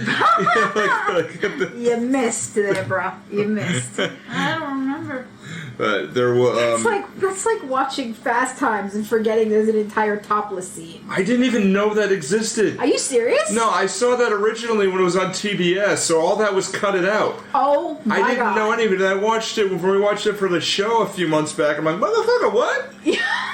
That scene, where was all this? That scene is an entire plot point in this season of Stranger Things. Stranger Things. Yeah. That's an entire plot point. I gotta catch up on that show before I cancel Netflix. Season 4 is so good. Like, Netflix is... Yeah. Problematic. Netflix is problematic, but Stranger Things is so good. Yeah, I gotta catch up on that show, because all the stuff I've seen sounds great. And... So where were we? They fight. Oh yeah. So Mr. Han agrees to train Dre one-on-one for the tournament, and then requesting that the kids leave him alone. However, on begrudging terms, Dre agrees to it. But he doesn't know what they're even talking about. Right. Initially. Yeah. Well, I'm talking about when they leave. It's like, I got good news, bad news. Good news, I'm going to train you in Kung Fu. Bad news, you're going to fight later. And he's like, in a tournament? In front of people? Yeah. What? Yeah. Wait, Mr. Han, what? So they're going to teach him Kung Fu and emphasize with the movements to life in general. And he conveys that, maturity, not punches, and power are the true keys to mastering the martial arts. And where he has them pick the jacket up in repetitive motion, put the jacket down. He doesn't really explain it, though. He just tells them to do it. I get this, though. I know. I get this because you have to, in order to teach children, they have to come up with the lesson themselves. In order to, you can show them what to do, but later it starts to show. Oh, I love in their own head. How later on, though, he's doing it, and he's like, you're forgetting something. Yeah. And he's what? Attitude. Yeah. And he's like... Yeah, attitude. But no face. No, the no which face is my favorite line. Great. Yeah, no face. No face. And, where he has them back and forth, up and down, it gets him some muscle memory, but then when he takes them up to the Waldang Mountains. Yes. To the Taoist temple, and when Dre witnesses a woman who is reflecting the movements of the cobra, or the cobra's reflecting her movements. Yeah, and there's a really beautiful line, and I'm missing a major point, but I want to get to this first. Is he says a very, very, very important thing, and it says, being still and doing nothing are two very different things, which hit home a lot, because you could be silent and listen, and I've had that in my day job where people are like, oh, you don't do anything, or oh, you don't do this, and then you see, and then I'm able to show what I do, and okay, he does do stuff. He does do things. I'm like, I'm not sitting around just having fun. Right. Or doing nothing or watching things, on my phone. Occasionally I do if I'm on lunch break, but fuck it. But at least, being still, and it's the cute things with Dre, where he just puts his face in the water. It's the best water I ever tasted, Mr. Hahn. Oh my god. It's because, you're so fucking thirsty that you need it. Yeah, climbing up the fucking mountain, too. I'm just thinking, be thankful he's not making you carry a bucket. Yeah. And, where they have to do the backside story of it, and then recall from, and I think this is a better version of where he starts showing him what he actually learns. Take the jacket on. No, put jacket aside. Okay, you don't know Kung Fu, Mr. Han. You don't know any of this. That's why you only have one student. Okay. Show me. Show me put jacket on, and then he knows the moves, or he's done this right. The block, block, block, attack. Block, block, block, attack. Yep. And doing this, and then...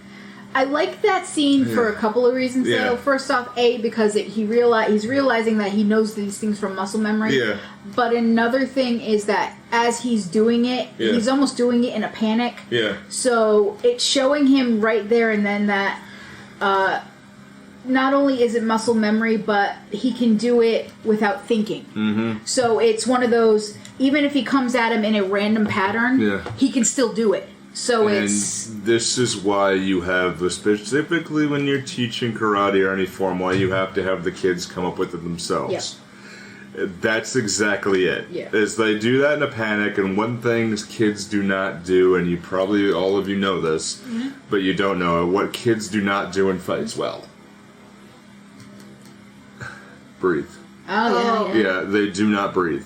They do not. There's God. And I've seen this in every student, adults and kids, are from ages of, as low as 4 or 5 years old, all the way up to 77, and everyone in between. They all do that first thing. Holy crap! A punch is coming at me. Right. Of what we do, and then once they do that, but then, and he, Mr. Han says the one line, and this just makes me bawl like crazy, and he says everything is I just need support, where he's saying that everything is kung fu. The way we put on the jacket, the way we take off the jacket, the way we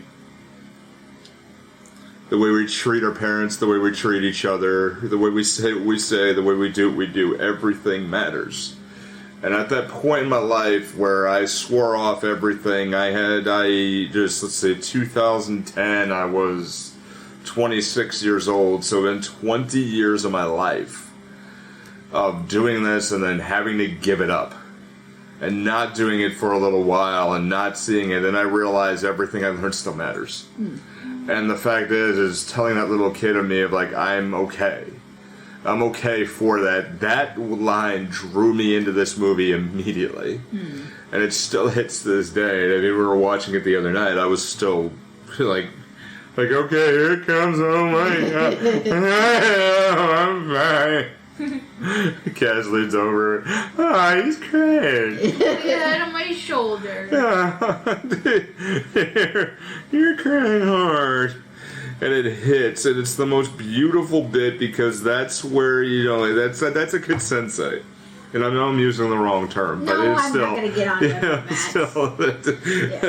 it. But he does have that beautiful bit, and then he knows where things are good. Yeah. He realizes it now, and it's like, okay, now he's locked in. Some of the methods he does, I'm like, damn, that's really funny.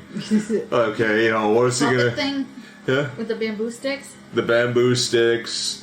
I think he really just had to do his laundry, and then he put a boxing glove on his stick at the end. God. Like, okay, he just has to dry his sheet. Like, oh, good, I got an idea. How can I fuck with him more? Okay, cool. Well, it's a good way to teach him how to look for something that he can't see.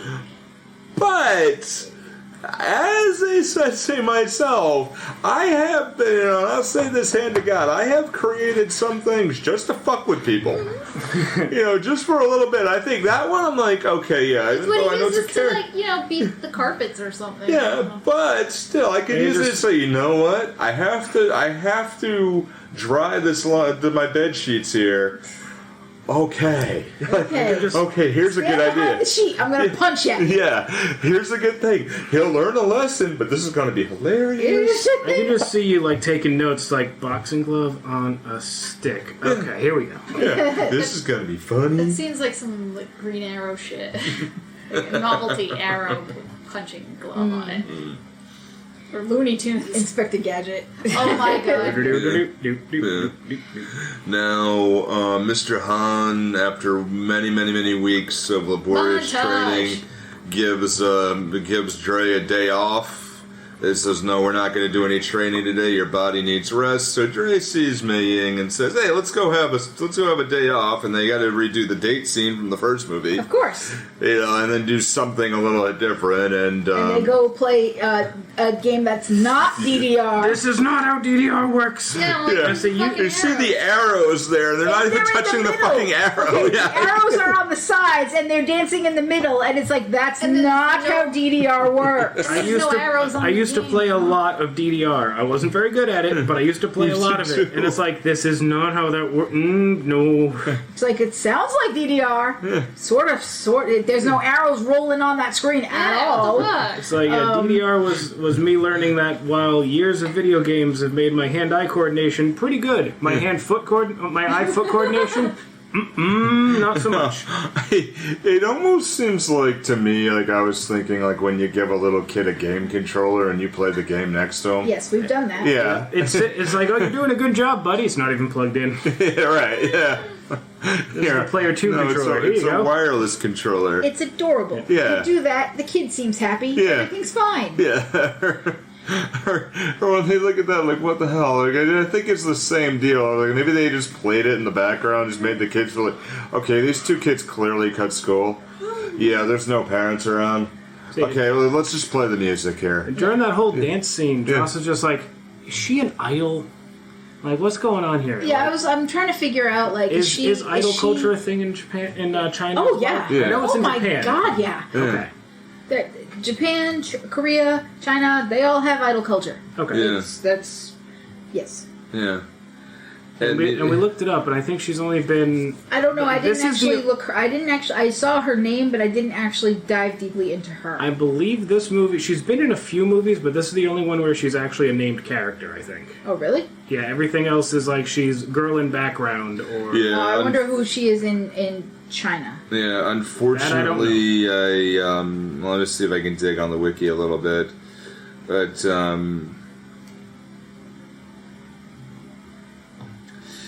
with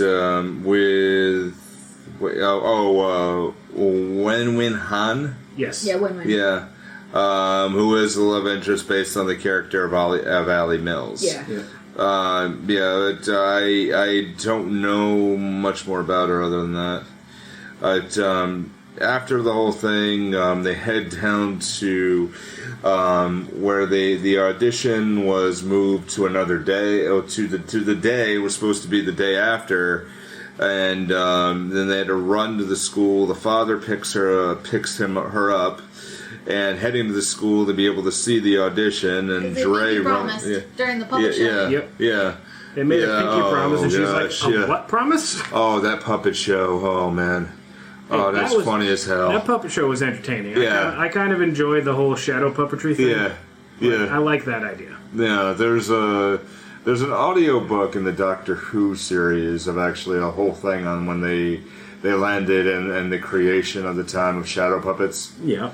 And the only thing is, like, there's a whole world creation, everything's changing. You have dynasties and kings who are controlled by aliens who try to destroy China, and the only thing the Doctor is concerned about is how the puppet show worked. Like, and I'm like, that would be me. How'd you do it? It looks so cool. It's like I love it. It's like, I need to see the workings of it. Just see more of it. But then I'll solve the alien thing in a minute. I got to see this. Tell me this. when they kiss, but when they kiss in front of the projector, they're just like they've chosen a very specific spot to hang out. It's like, I see what's coming. Yeah, with Taraji P. Henson looking at her like, what? Wait, what? Oh no, that looks like my son's hair. Oh, okay. You know that scene was cut in the Chinese. The Chinese version. Mm-hmm. Yeah.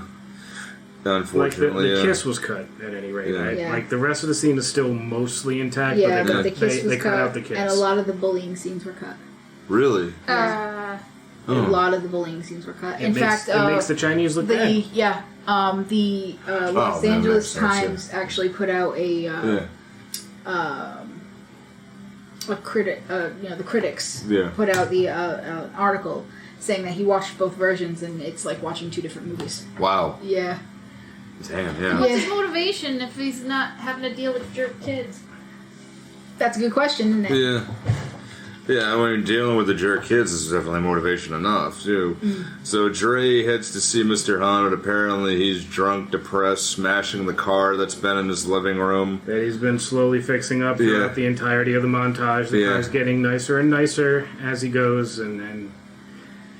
Yeah, this is where the movie was getting me. Yeah. Just like, okay, all right.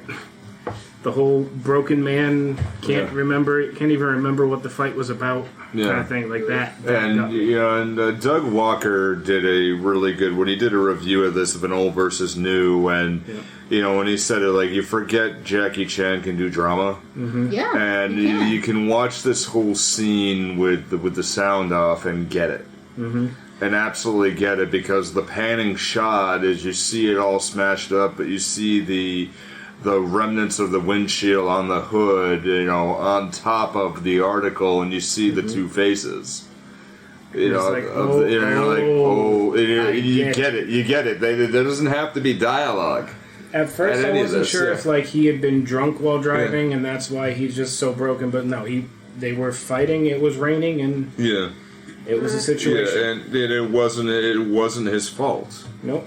But he still sees it and still carries guilt. And I get it too. And this 10-year-old son, as it also reveals where Jaden is 12. Mm-hmm. I'll save it who it is, Jerry, Jaden, whatever. Yep. But he fixes the car every year to remind himself of what happened, and it inspires Dre to train harder, but he helps his teacher overcome the trauma and get past his incident using the bamboo sticks to be like, you can't do this on your own. Yeah. I will help you follow me. Yeah. Mirror. Yeah. Yeah, it's a little like where he has the. I like the direction too, and this apparently was Jada's idea to really pull and loop his hands in. Yeah. And apparently he couldn't do it right away, and it took a number of takes to try to get it just right. I would imagine it was going to be awkward. Yeah, but it was more or less just doing it really slow, and apparently it was Will who was off on the side, finally got it right. Really? Who pulled him in, and they're like, wait, what? And then, you see Jackie Chan's face just kind of looking, he looks a little confused. Yeah. Was because he expects to see Jaden, and he sees his dad, he was like, what the fuck? That's so funny. It's like, what happened? That's a good take, too. Just roll with it. Yeah. It's fine. Just keep going, and he's still confused, still trying to figure it, but, I love the scene, though, where Mr. Han helps him out with an apology note to Mei Ying's dad. Yeah.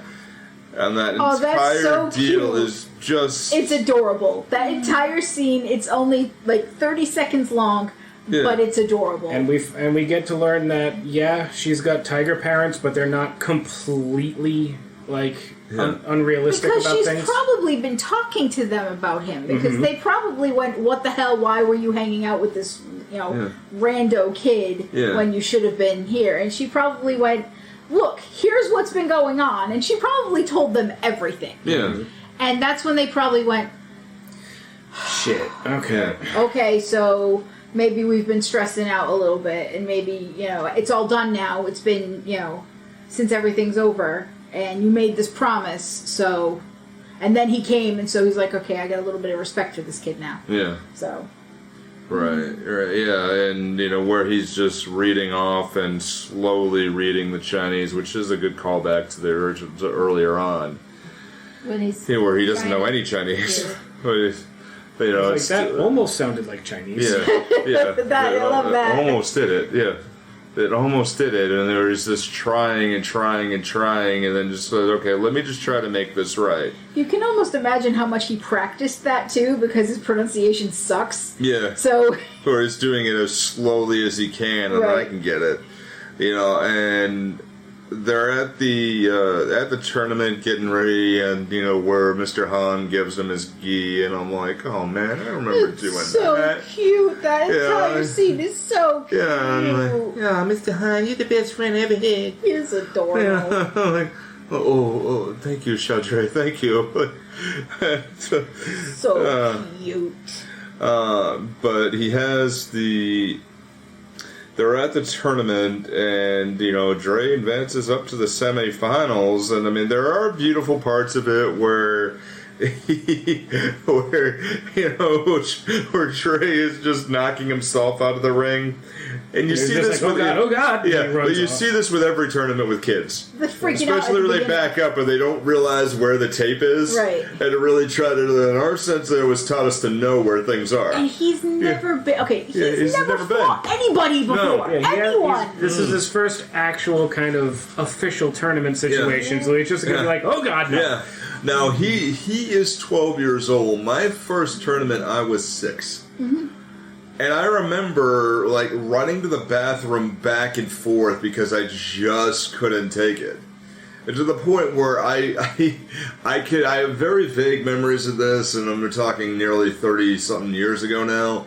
But I remember sitting on the side of the ring with the other kids, my sensei's behind me, and I briefly forgot what my name was. Oh, jeez. Like, I'm so nervous, and then there's this, like, oh my god, this little old lady who is at the judge's table on the microphone screaming my name while looking at me. Oh, jeez. You know, like, Nick Tabor. Like, that's you, honey. Oh, hi! Oh, right. You know, and I do my whole entrance, do my thing, and everybody's fine with it, but then the realization of is everybody else is watching me in this gym. Everyone's looking at me. Everybody's here, and then, you know, once I was done with it, I thank the judges, I back my way out, and I leave. And, you know, it's just, I think, oh man, and I get it. And I get it, but in the sparring divisions, every kid does this. Every kid. And our sensei at the time was very adamant because we had sparring rings in the dojo that were New England Karate Commission length. Yeah. You know, so like we knew the feel of it. We knew how far we'd have to go back. Like by feel, we knew where the tape was. Yeah. But you'd see every kid in every other school do the same deal. Like, somebody would start attacking, they back up, you know, okay, one warning, back up, lose a point. Same shit. Yeah. Same shit every single day. See, now, I know it's not quite the same thing, but I've actually set up something like that when I use my VR headset. Yeah. The space I have designated for it. I made sure, like, where that rug is. Yeah. So I know, like, when I put my foot down, it's just like, okay, this is where the coffee table is. I can't step any further back from here or I'm going to break something. I get it. It's that knowing where smart things move. are. Yep. Yeah, it's a smart move too. I mean, it's still the whole tournament scene. I mean, it goes right back to the original, and I kind of wanted to see that grainy thing. And even going down to the point where the head referee was actually the trainer for it, same as the original movie. The head referee of the original tournament in the original movie was the guy who trained Pat Morita and Ralph Macchio. Neato. You know, and did that. So when they were fighting in the end, he was actually course correcting Ralph Macchio as they did it. But as they did that referee who is, you know, you see in the matches is the guy who trained Jaden. Is, you know, like Jackie Chan did that. I'm like, that's a perfect thing. Okay, you want to get a good callback. Especially me, fucking nerd, who would know that. You know, I'm like, oh my god, like that's a thing. That's so cool. Well, I did a little bit of research. Yeah, she did a deep dive earlier. I did a deep dive earlier because I wanted to do a little bit of compare and contrast. Mm-hmm. So I did a little bit of research about the first movie as well as this one. Yeah. Because Billy Zabka. Or William Zabka. Johnny Lawrence, the poet William Zabka, if I'm going to go... for God's sake. For those of us who have seen How I Met Your Mother. Wait, he's the bad guy? I'm sorry. I loved How I Met Your Mother until the very bad ending. Yep. But, same with me. Same thing with Game of Thrones. Yeah. Don't start with me. Yeah. But anyway, Billy Zabka was a boxer. Yeah. Before, or a wrestler. I mean, not a boxer. He was a wrestler before he did this, and this was his first movie. And when he and Ralph Macchio met, Ralph Macchio was scared shitless of him. Really? Yes. Because when they first did their first audition together, Ralph Macchio was like, "Who the fuck is this guy? He's gonna kick the shit out of me." Oh God, he's yelling. And Billy Zabka in real life is actually very nice. Yeah. So, but when he's in character, he's in character. Yeah. So I guess the first time when one of the producers met him, he walked in with the headband on. Yeah. And did his line. Yeah. Walked out of the room, took the headband off, and went, "I'm very sorry. That was Johnny. That was not Billy." Wow. Yeah. And that's how he got the role. Yeah. Damn. So, him being the asshole was like that, like instant to him. So, like I said, I did a deep dive of the two of them. So, doing the compare and contrast to the asshole scenes at the end of the fight and the fighting scenes at the very end of the movie compared to the fighting scenes at the end of this one, it's really good. Like, the kid Chang, his, like, beat him up, I'm gonna fucking tear this kid apart attitude is very Johnny. Yeah. Like, oh yeah, it's a good equivalence it's very to it. Good equivalent. And I think it also, without beating it over the head, gives the no mercy thing. Oh fuck yeah. Especially when we get to my favorite anime hair, which is where we are. Oh yeah, which we're at right now. So I'm going to point out that during this tournament scene, just the whole scene, there are I'm sure that there are dozens of other references, but there are specifically Dragon Ball Z references that Joss and I noticed. There are two kids in the background in certain shots. One of them is dressed just like Tien from when he was a villain in the original Dragon Ball. Yes. And another kid who is wearing, I swear to God, the Master Roshi orange gi with the symbol on the breast. So you said it in our group chat. I had to go back and look at it. I did, and I paused it. Like, I went, "Dan, look at this," and I stopped it. I rewound it 10 seconds. I paused it. I'm like, "Look at that kid!" And he's like, "He is." And this other one looks like Tien. Where's Chiaotzu? Did he blow up yet? But I was just like, look.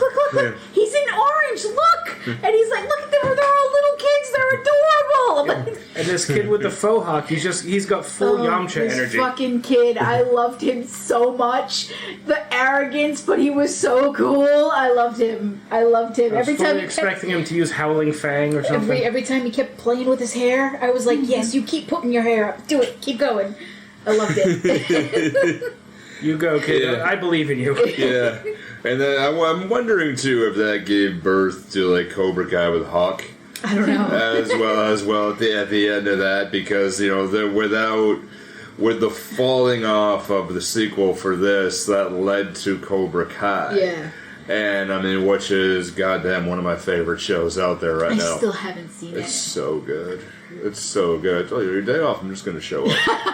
I'm just going to... You're just going to binge all of Cobra Kai. Yeah, I'm just going to show up like, hey.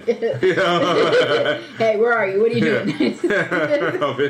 Except I don't have a TV that works right now. Oh, shit. I watch all the movies on my computer. You don't have a TV that works, and let me tell you right now, that orange chair is not comfortable. I get you. It doesn't really look that comfortable. It's okay for 2 hours. It's not okay for anything longer than that. After that, it's just like, and I'm done. Yeah, I get you. I'm going back to my Captain America chair. Yeah. Where they, there's things that are not comfortable is the dragging in the sweep the leg moment. Or just, I'm like, do you really have to do this? Break his leg. They did it in the original. Yeah.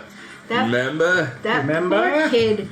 So the kid that he talks to, that Master Lee, you could see on his face after he does the hit in his leg, that fucking kid starts to cry. No, he clearly doesn't want to do it. No. I mean, clearly you knew he regrets it, didn't too. want to, but he's like, that kid actually starts to cry. Like, Yeah. it's like, wow. But his abusive teacher is just like, no, you're going to do it, or I swear to God, I'm going to beat you, too.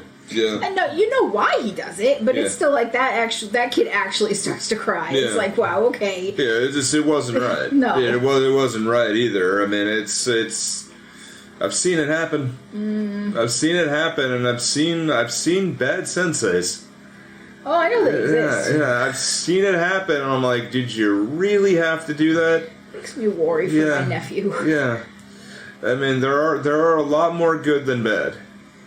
There are a lot more good than bad, I'll tell you that. My nephew is in karate right now. It makes me worry. The one down in Florida. No, I have 2 nieces in Florida. I'm talking my nephew that's here. Oh, okay. Yeah. He's in Somerset. So. Leo, I think you've actually, didn't you see him do one of his tournaments? No. I thought, or I don't think. Oh no! I know where. Okay, I know where it is because that's the place I told Allie about. Yeah, okay. I was about to say. I'm that's pretty the one sure I you were yeah. involved with it. Yeah, that's the one. She's like, "Is this place good?" I'm like, "Yes." Okay. Yes, He's very okay. good. No, he's fine. Okay. No, he's total. No, that's no. If it was under the original owners, I'd say there's a problem. But the new one, Shannon, is very good. Okay. Cool. Is very, very good. No, he's fine. Okay. Yeah, he's fine. But I've seen that happen where there is the sweep the leg moment and get that, but then it gets to the really good point. Oh my god, there's such a cool ending where he gets Chang and does that really cool backflip. Yeah. It's like a really good addition to the jumping front kick or the crane kick that we call it. But a really cool backflip, getting him right there. I'm like, damn, that was cool. It was cool. That was cool. Well, I feel like it brings. This is some Mortal Kombat stuff, but you know what? I like it. I like the fact that it kind of brings up something that he mentioned sort of in passing to Mr. Han with the fact that he was into gymnastics when he was in his school. Yeah. It does bring up the fact that he was flexible. Yeah. And quick. But not even that he was quick, but that he has a little bit of training that was outside the kung fu that he was doing. Is the fact that he does have, other sort of training that he can move his body around in other ways. Yeah, and also it brings back the cool thing with the snake. Yes. And I love that lesson. was the I whole, love the like, throw of the chi. Even where Chang was like, what the hell are you... Right, like, what are you doing? Remember he tried that to his mom? Yeah. So that part I love. It's like, when he tried what the hell are you doing? You look insane. Yeah. You look crazy. What's the matter with you? Yeah, eat your noodles, damn it. It did make me want noodles, too. I know, right? I'm hungry now. Yeah. Where he does the backflip and Chang, like Johnny, has to present the trophy, and then all the fighting dragons bow to Mr. Han in respect, and then Lee leaving defeated, and the end of the movie, where the end of the movie, Dre and Mr. Han have a pause effect and then walk out. Freeze frame. See, now, Yeah. I thought it ended weird. Yeah. And then I looked it up. Because it ended with the kind of defeat equals friendship sort of ending. The Dragon Ball Z ending. Yeah. Because just like in the original, Chang gives him the trophy because he beat him. Yep. You're alright, Parker. You're alright. Yeah. Yeah. Which is fine, but then all of the kids at the end line up and give respect to Mr. Han. Yeah. Which I was like, why? Yeah. That part made no sense to me. It doesn't seem like something that would have been instilled in them in that with particular dojo. Especially with their sort of training. Yeah. And then I looked at the Wikipedia and I found that there's an alternate ending. So I looked on YouTube and I found the alternate ending and I watched it. And the alternate ending makes a fuckload more sense. It's a little bit more action movie than the rest of it's been. Yes, it's only 3 minutes, which I was like, you couldn't put this in? 3 extra minutes out of everything and you couldn't put this in? Yeah. So at the very end, Dre wins, he hands him the trophy, and Chang goes over to Master Lee, and Master Lee, which earlier in the movie has shown that when his kids don't fight properly or do something that he doesn't want, he hits them. Yeah.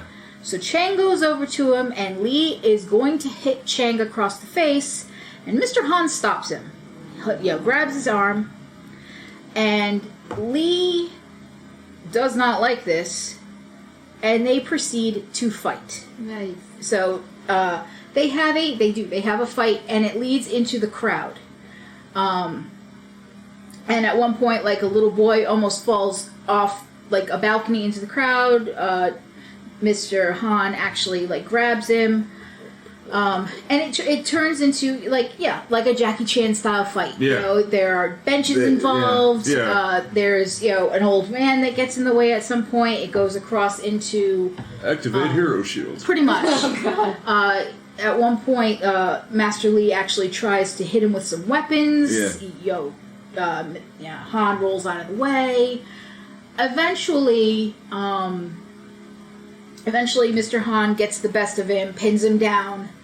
And actually, this part, which two of them having a background with each other, would have made a lot more sense, because Han holds Lee down and yells in his face the lines that he yells to his kids all the time, which is the no mercy, take down your enemies, this whole thing, and he's got, like, his fist in the air, he's about to punch him. All of Lee's students are standing back watching him, and they're all like, a couple of them are like, whoa, this is like, alright, that's enough. But one kid is screaming at him to, like, knock him out. Yeah. Like, just knock him out. Basically, he's tired of it. I think it's actually the kid who, he was forced to be disqualified. Right. I think it's actually him. Yeah. He's screaming at him to knock Lee out. Yeah. And Dre, who's, poor thing, he's hobbling. Yeah. He's hobbling down the stairs, and he says, Mr. Han, stop. That's enough. Yeah. Like, you've defeated him. He's done. Leave him alone. Like, he's over. Just let's go home. Yeah. We've won. We're done.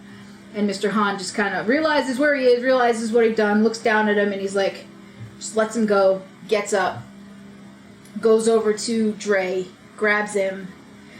Dre's mom and Mei Ying. They all kind of get together, and they're all like, yay, we won. Yeah. They walk away, and as Mr. Han is walking away, that's when all the boys from the school go over and give Mr. Han respect. Yeah. And that scene right there makes a lot more sense than just, Dre winning and them all standing in line. But the best part about this scene... When she watched it, she cheered. ...is when Master Lee's getting up after being beaten up. Dre's mom turns around, looks at him, and in her head you can calculate that these kids are the ones who've been beating her son up all this time. Yeah. She turns around and she punches him in the face. She cheered the same way I cheered when we had Suddenly Ninjas during that Bond movie. Yeah. And then she turns around and walks out with her kid. And that's the end of the movie. Now, I still love that one too. I remember I've seen that years back, and I actually forgot all about it. And actually, Kez, I need to show you that too, because you need to see it. It's worth it. It's actually pretty cool. It's 3 minutes long, and it's worth it. Yeah. See, I'm going to show you guys the Linkin Park Mr. Han thing too, because every time we say it, that song just plays in my head. Yeah. Okay. But the last thing I would say before we go on to other stuff is one of the things that they've done better. Daniel LaRusso, injured leg, and Miyagi does the Reiki with a little bit of fire and, gets him back in. Daniel LaRusso's gonna fight, wow! Which actually is really funny because in the Cobra Kai TV show at the end of the first season, they have... they're at the tournament again, and then the announcer goes, Daniel LaRusso's gonna coach? The crowd starts cheering, and then Johnny Lawrence is like, what? I was thinking of how the first tournament that gets lost. Yeah. Well, no, that's the fourth season, but I was thinking of the first. But the The better version of what they did was why Dre wants to go out again versus why Daniel wants to go out again. And Dre wanting to go out because I want them to know, I want to know why I'm still scared. I'm still scared, even though if I did it, why would you still want to do that? Because I'm still scared. Gotta go out there and I need to finish this thing. Yep. And as opposed to the 84 version when they're just so damn close. Oh, let's do it anyway. Okay, let's get out there. But this one I get because being in on another podcast we do over Instagram, I did actually the same day of recording this, did a version of it of how disabilities and how bullying would impact us disabled kids.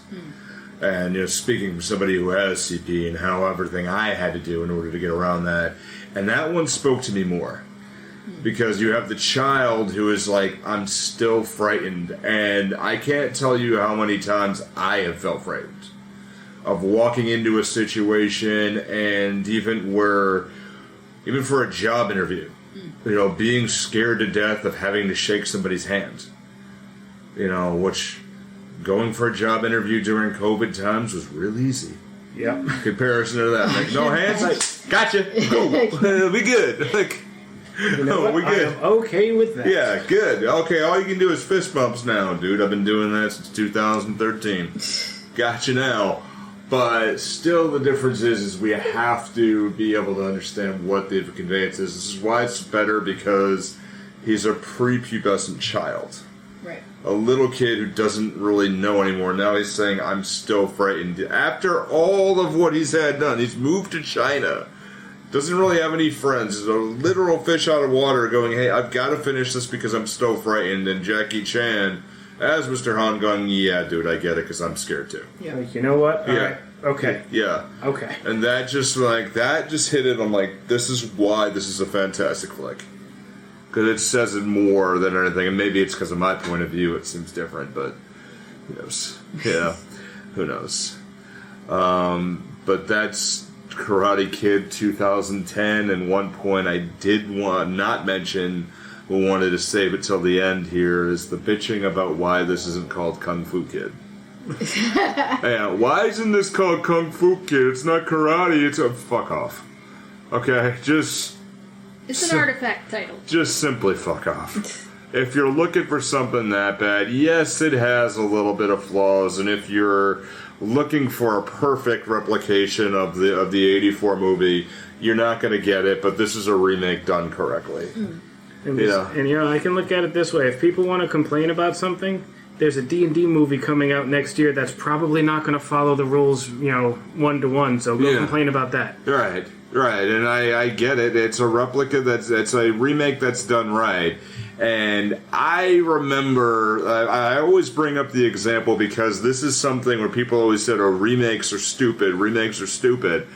But I remember one of the best concerts I had ever been to is when I saw Pearl Jam in Providence. Yeah. And they did their hits and usual things and had a brief intermission, came back and went, you know what? And Eddie Vedder says, we're just going to have some fun. Yeah. We're just going to go ahead and play some songs we like. And then they played Johnny Cash's Ring of Fire. Okay. And it was fucking awesome. Yeah. And I'm like, I'm getting goosebumps just remembering this. And it was just like, all right, we had a good old time. I like it when other bands cover other bands' songs. Yeah. I like it because it's different. Yeah. And just hearing that made me want to hear Johnny Cash more, and I had a better relationship with my grandfather over time, and I got to talk to him about this music before he died. And I had a better relationship with other people, and I still love that tune. But they played other songs, but I remember hearing that, I'm like, oh my god, so why can't you have the same thing about a movie? Right. This going, okay, there's a remake of a movie. It's not quite the same, but you know what? This one's damn good. And there are remakes that suck. Oh, God, yeah. There are remakes that are really super bad. We mentioned Psycho. But I didn't see it, like I said. Yeah. But where it's just shot for shot like the original, only in color. And then there's a jerk-off scene. I have seen... It's the Rob Zombie Halloween movies. It's like, I love Rob Zombie, but Michael Myers does not need to be humanized. No. And I that's where he didn't went wrong. mind the first one. Yeah, the first one was good. The second one was terrible. I didn't see the second one. Yeah. I didn't mind the first one. Yeah, one of the only movies we walked out of. I have seen the remake of Footloose, Yeah. the 2011 one. And that's Yeah. not I bad. didn't hate it. Yeah. I did not hate it. I can flat out admit it. Yeah. Because I loved the first Footloose. It's an interesting Me to too. me. Yeah. I like it. Yeah. Wheels on remake? the bus go boom, Boom, boom, boom. Yeah. Yeah, like I don't hate it.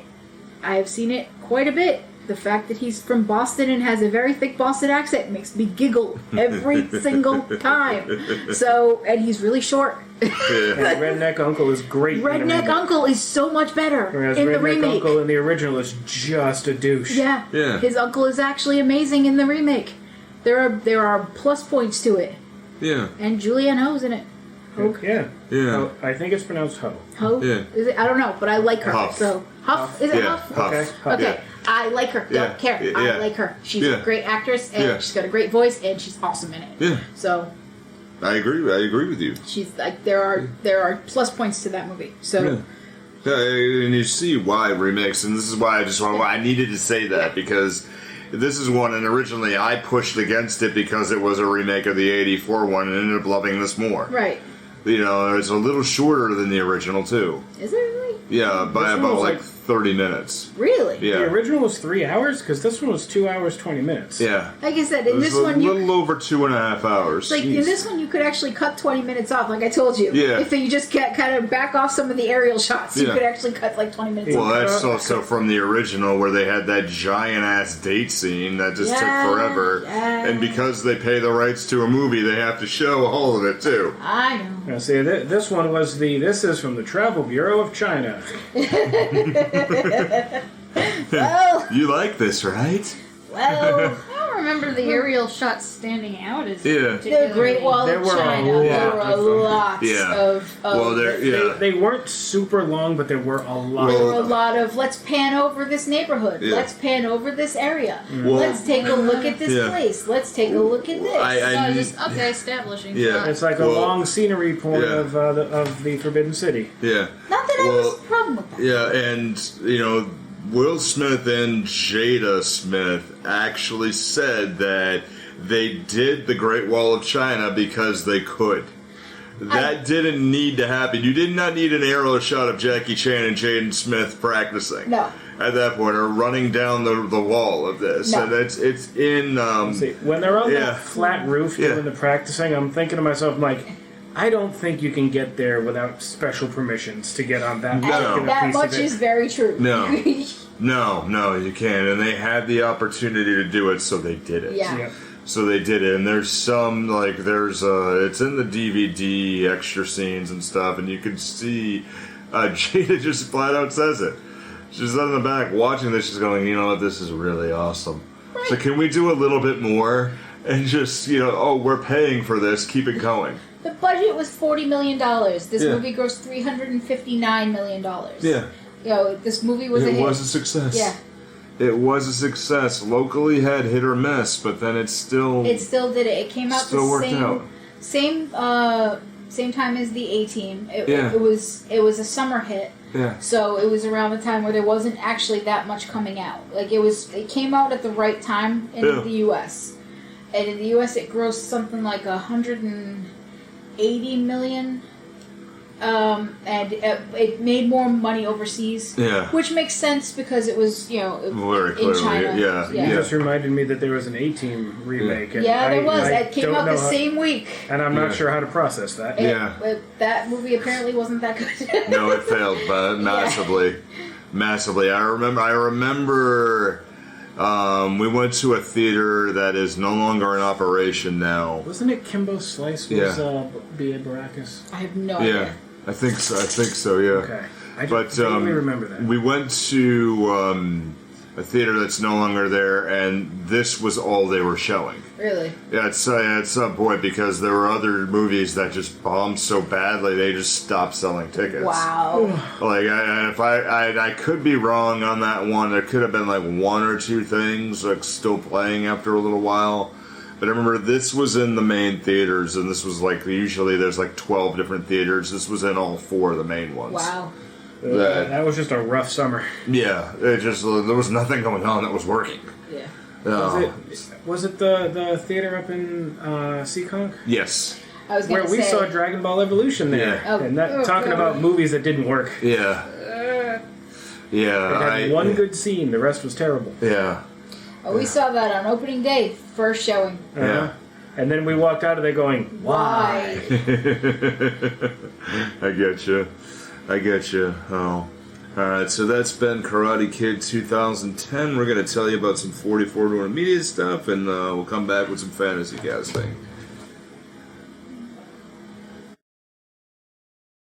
Hey everybody, thanks so much for listening. Movie Theater Time Machine is a part of the 4041 Media Group with podcasts like Sake Your Crime and Free Your Geek, which you can check out at 4041media.com. That's all squished together one word, and the numbers are written as numbers. Now it's time to tell us what you think. If you got an opinion or wanted to know what's coming up next, find us on Facebook, Twitter, and Instagram by searching for Movie Theater Time Machine. Now our podcast will always be free.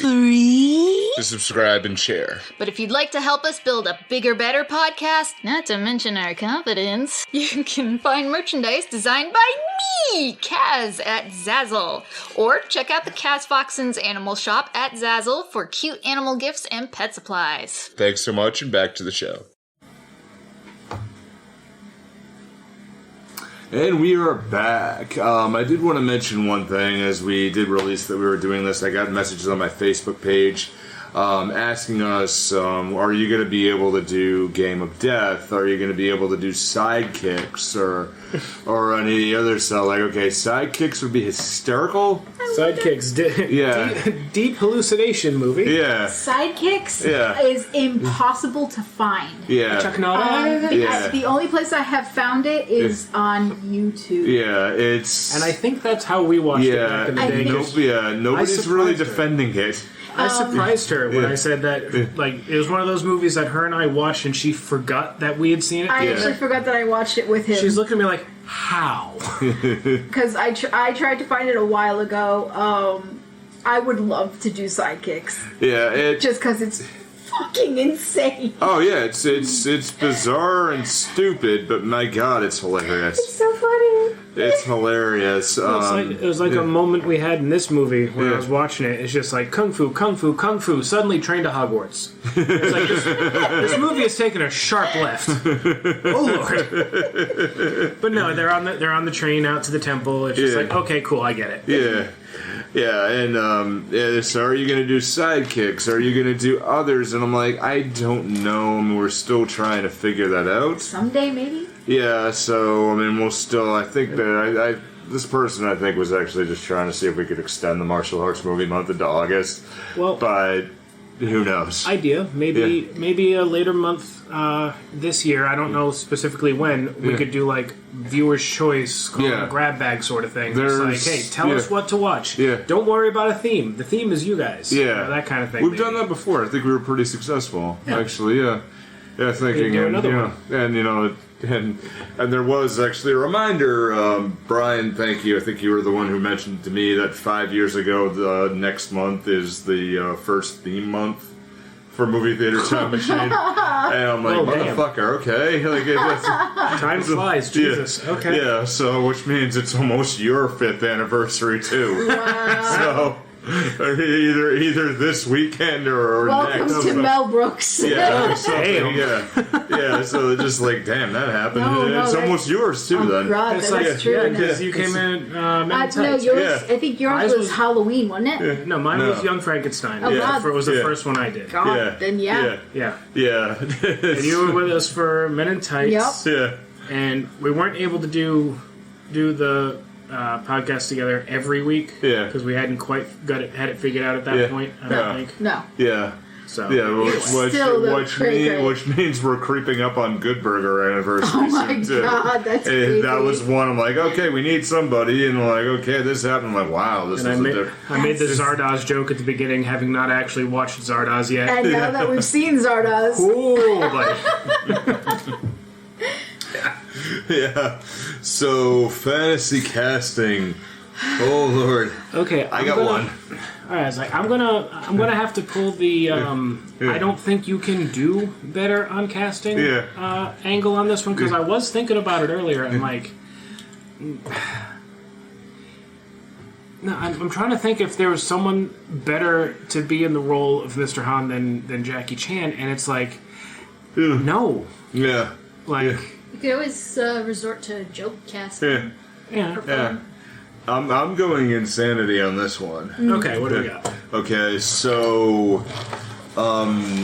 for the role of Chang, we have Ken Jeong, and having him because he played Chang on Community. Oh my god! Well, the kid was Chang. Not Chang. The kid. And cracking up.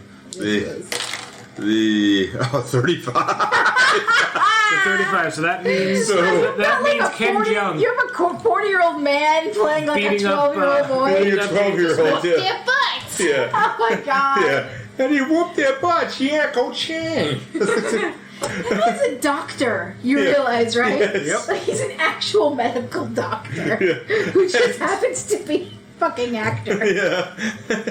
It still keeps it up too. His wife is an actual doctor too. Like she's legitimately like she still has a medical license. She still practices. He doesn't, but that's still like crazy. There's a wonderful series that I know Kaz doesn't really care for. It's on YouTube called Hot Ones. I've seen a few episodes. Yeah, I've seen a lot. Crazy chicken. I've seen a lot of them. A show where they eat hot wings while progressively get hotter while asking weird questions. It's an interview. Didn't Shaq like almost hallucinate with that on The his? Shaq one is one of the funniest fucking ones, but the Ken Jeong episode is one of the damn funniest ones because they keep asking him medical questions and he keeps questioning his medical training as he keeps doing it. And then he realizes he's like, "Why am I doing? Like, I know this is bad." That's what I'm saying. It's like I'm a doctor. I know I shouldn't be eating Why this. is he doing this? Yeah, This is a bad idea. Eats more chicken.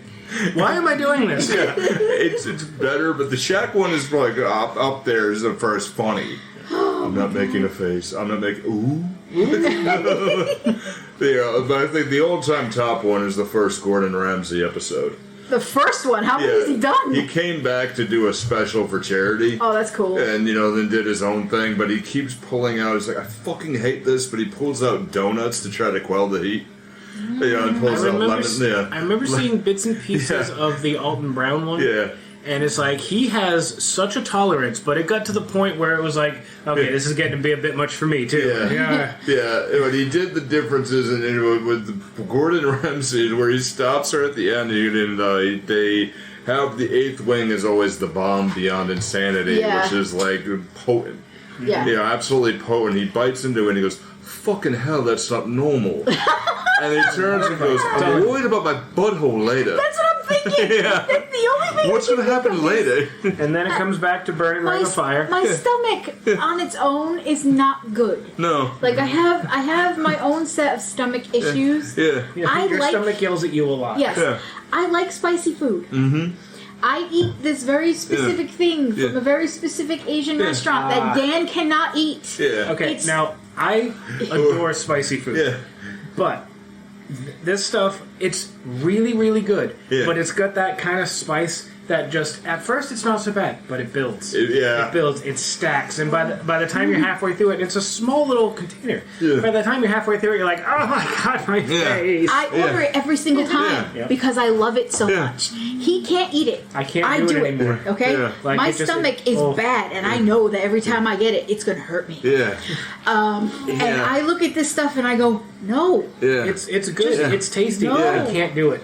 I don't mind spice as long as it has flavor. Yeah, no, this stuff is... If a flavor backs it up, I'm good. This stuff is called yum yum sauce. Yeah. I know what it's called because... It's a spicy version. It's a spicy version of yum yum sauce. Regular and yum yum sauce isn't spicy. This yum yum sauce, and they got this recipe from Disney. Yeah. Yep.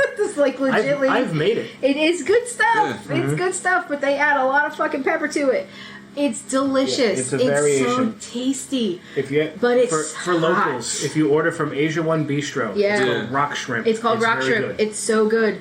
it's gonna burn your fucking face off. It's in the appetizer menu. It's delicious. But it's so good. I also recommend their shrimp shumai. Yeah, it's not bad. But no, it's like you eat this stuff and it's like prepare for pain. Yeah. Like I'm not. I can't deal with prepare pain, for trouble, man. make it double. You know, but it's just and that's probably what I see if it was Ken Jeong. But that's what I'm saying. It's like I see hot ones and I go. No, I can't. No, because this I know is like the flavor ain't worth it. No. Yeah, like I said, I love spicy food, and since I quit smoking, God, what, 15 years ago? Almost Close that, to it? Yeah, you're getting there. When my taste buds came back to life, I realized it's not so much that I love spicy, it's just the only thing that got through to my dead, like, smoker's, taste buds. Now my taste buds are back, and my spice tolerance has gone I get way it. down. Yeah. I still like it, but I can't I can't get the Diablo at No Problemo again. Yeah. Because that just had every kind of pepper you could imagine. Yeah, I can't do that. I mean, I remember like the original Wendy's spicy chicken sandwich because that's tamed down over the years. Yeah, it used to be violently hot. The original of like Wendy would look at it and go, "Try it, motherfucker." Try bring it on. Yeah, try it. Go ahead, try it. I dare you. So when Dan used to be ghost pepper, and now he's like habanero. Yeah, habanero's pushing it. Yeah, I think that for me that's the same. It's like I like Frank's Red Hot. I like that it has flavor to it, and it's just spicy enough and I'm sure there's people going, "Oh, you pansy." Nope, you're right. Yeah. It's like it's just spicy enough to let you know it's there, but it doesn't burn your face. Well, I mean, and the average age of people around the table were around 40 and late 30s, so fucking what? We don't care. I've had an ironclad stomach for most of my life. Yeah. I've recently hit 40, and my stomach's like, hey, you know what? Not anymore. Yeah, and it made me think. I want to swing back with the fantasy casting things. I'm thinking about all this, and I'm thinking of Ken Jeong was Chang in this. Oh, Jesus. And where he had the bullying scenes where he's just taunting him would probably be even funnier. Oh God, yeah. Well, in Community, he did have that kid army thing going. Yeah, that's what I'm thinking of, where he had that, because one of the plot points is the character of Chang, he became a security guard after he got fired as a teacher. Yeah. Because he was living in the school's vents. Yes, I remember this. Yeah, and then, but he recruited a bunch of kids to be their little army to get college credit.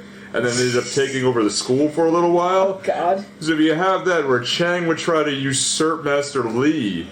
It's like, God damn, would this make Master Lee Dean Pelton?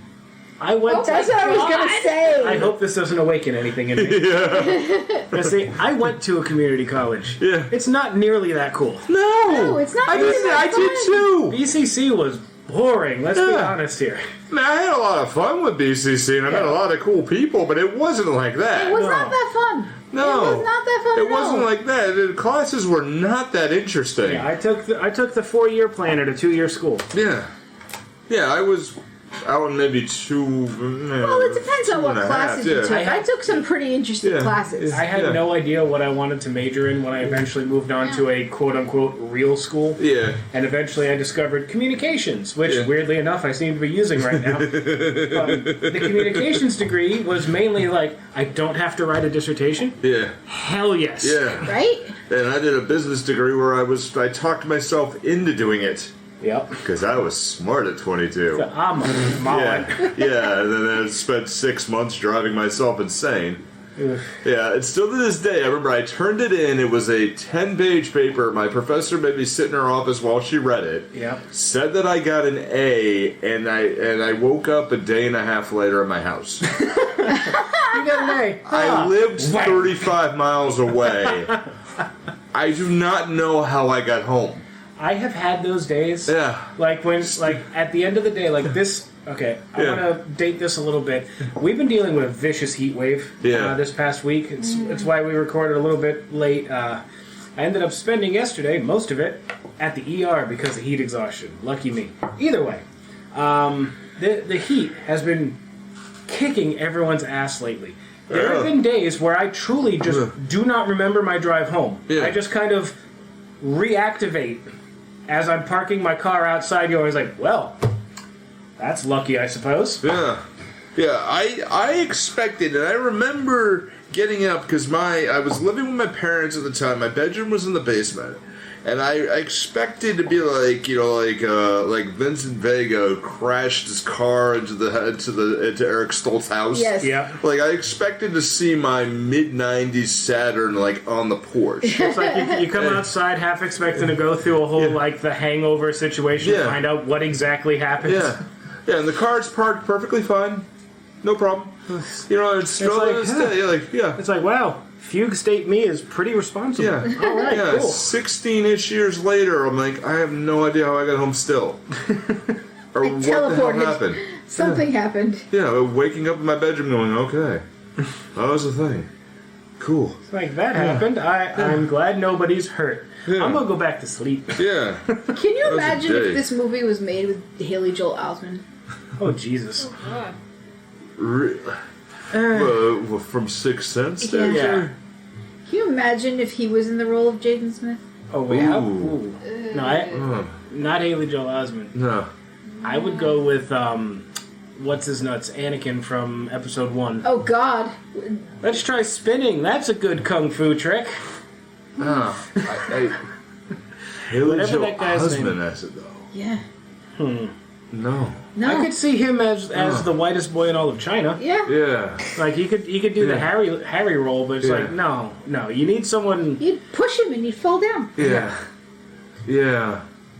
Yeah. I no. It would become the blandest movie ever. Yeah. No. I'm not even. I don't even want to roll on that one because No, I don't either. I had to bring the It blandest just movie. came into my head and I was like, this would be terrible. This would be awful. No, thank you. No. I can't. No. All right, say I. Because it would be terrible. I can't really think of one. Yeah. Like, because I thoroughly enjoyed this movie. I enjoyed it way more than I thought I was going to. I will admit... You did, because the main character wasn't named Daniel. Yeah. I admit I went into it a little hostile.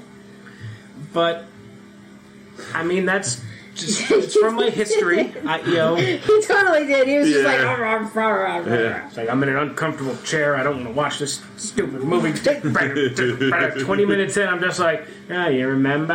Remember all this stuff? It's like from the first movie, and then 45 minutes, is it? Where it's like a little over an hour in, and we find out what happened, like what happened with Mr. Han, and I'm just there staring, going, no. I'm like on the edge. He's beating up the car because of his family. Like, no I'm way! like, Oh God, that's what he does. Oh God, he fixes the car. I'm on the edge of ugly tears. Yeah, he's like he fixes the car and then he beats it up every year. I'm like, yup. It's like, it doesn't fix anything. He's broken. He's broken on the inside. I'm like, yup.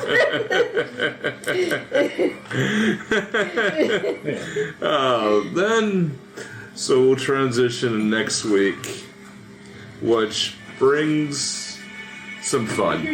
Yep. Another movie that's very important and ironically has very similar themes to Karate Kid. Yes. This version. Yeah. But we do It's very happy right now. a kung fu movie starring Jackie Chan, James Hong, Seth Rogen, Angelina Jolie, David Cross, and Jack Black, Lucy Liu. Lucy Liu is in it as well. Yeah, and Lucy Liu, Ironic. and Dustin Hoffman as well. Yep. All together, bringing the culmination of Kung Fu Panda. Yeah.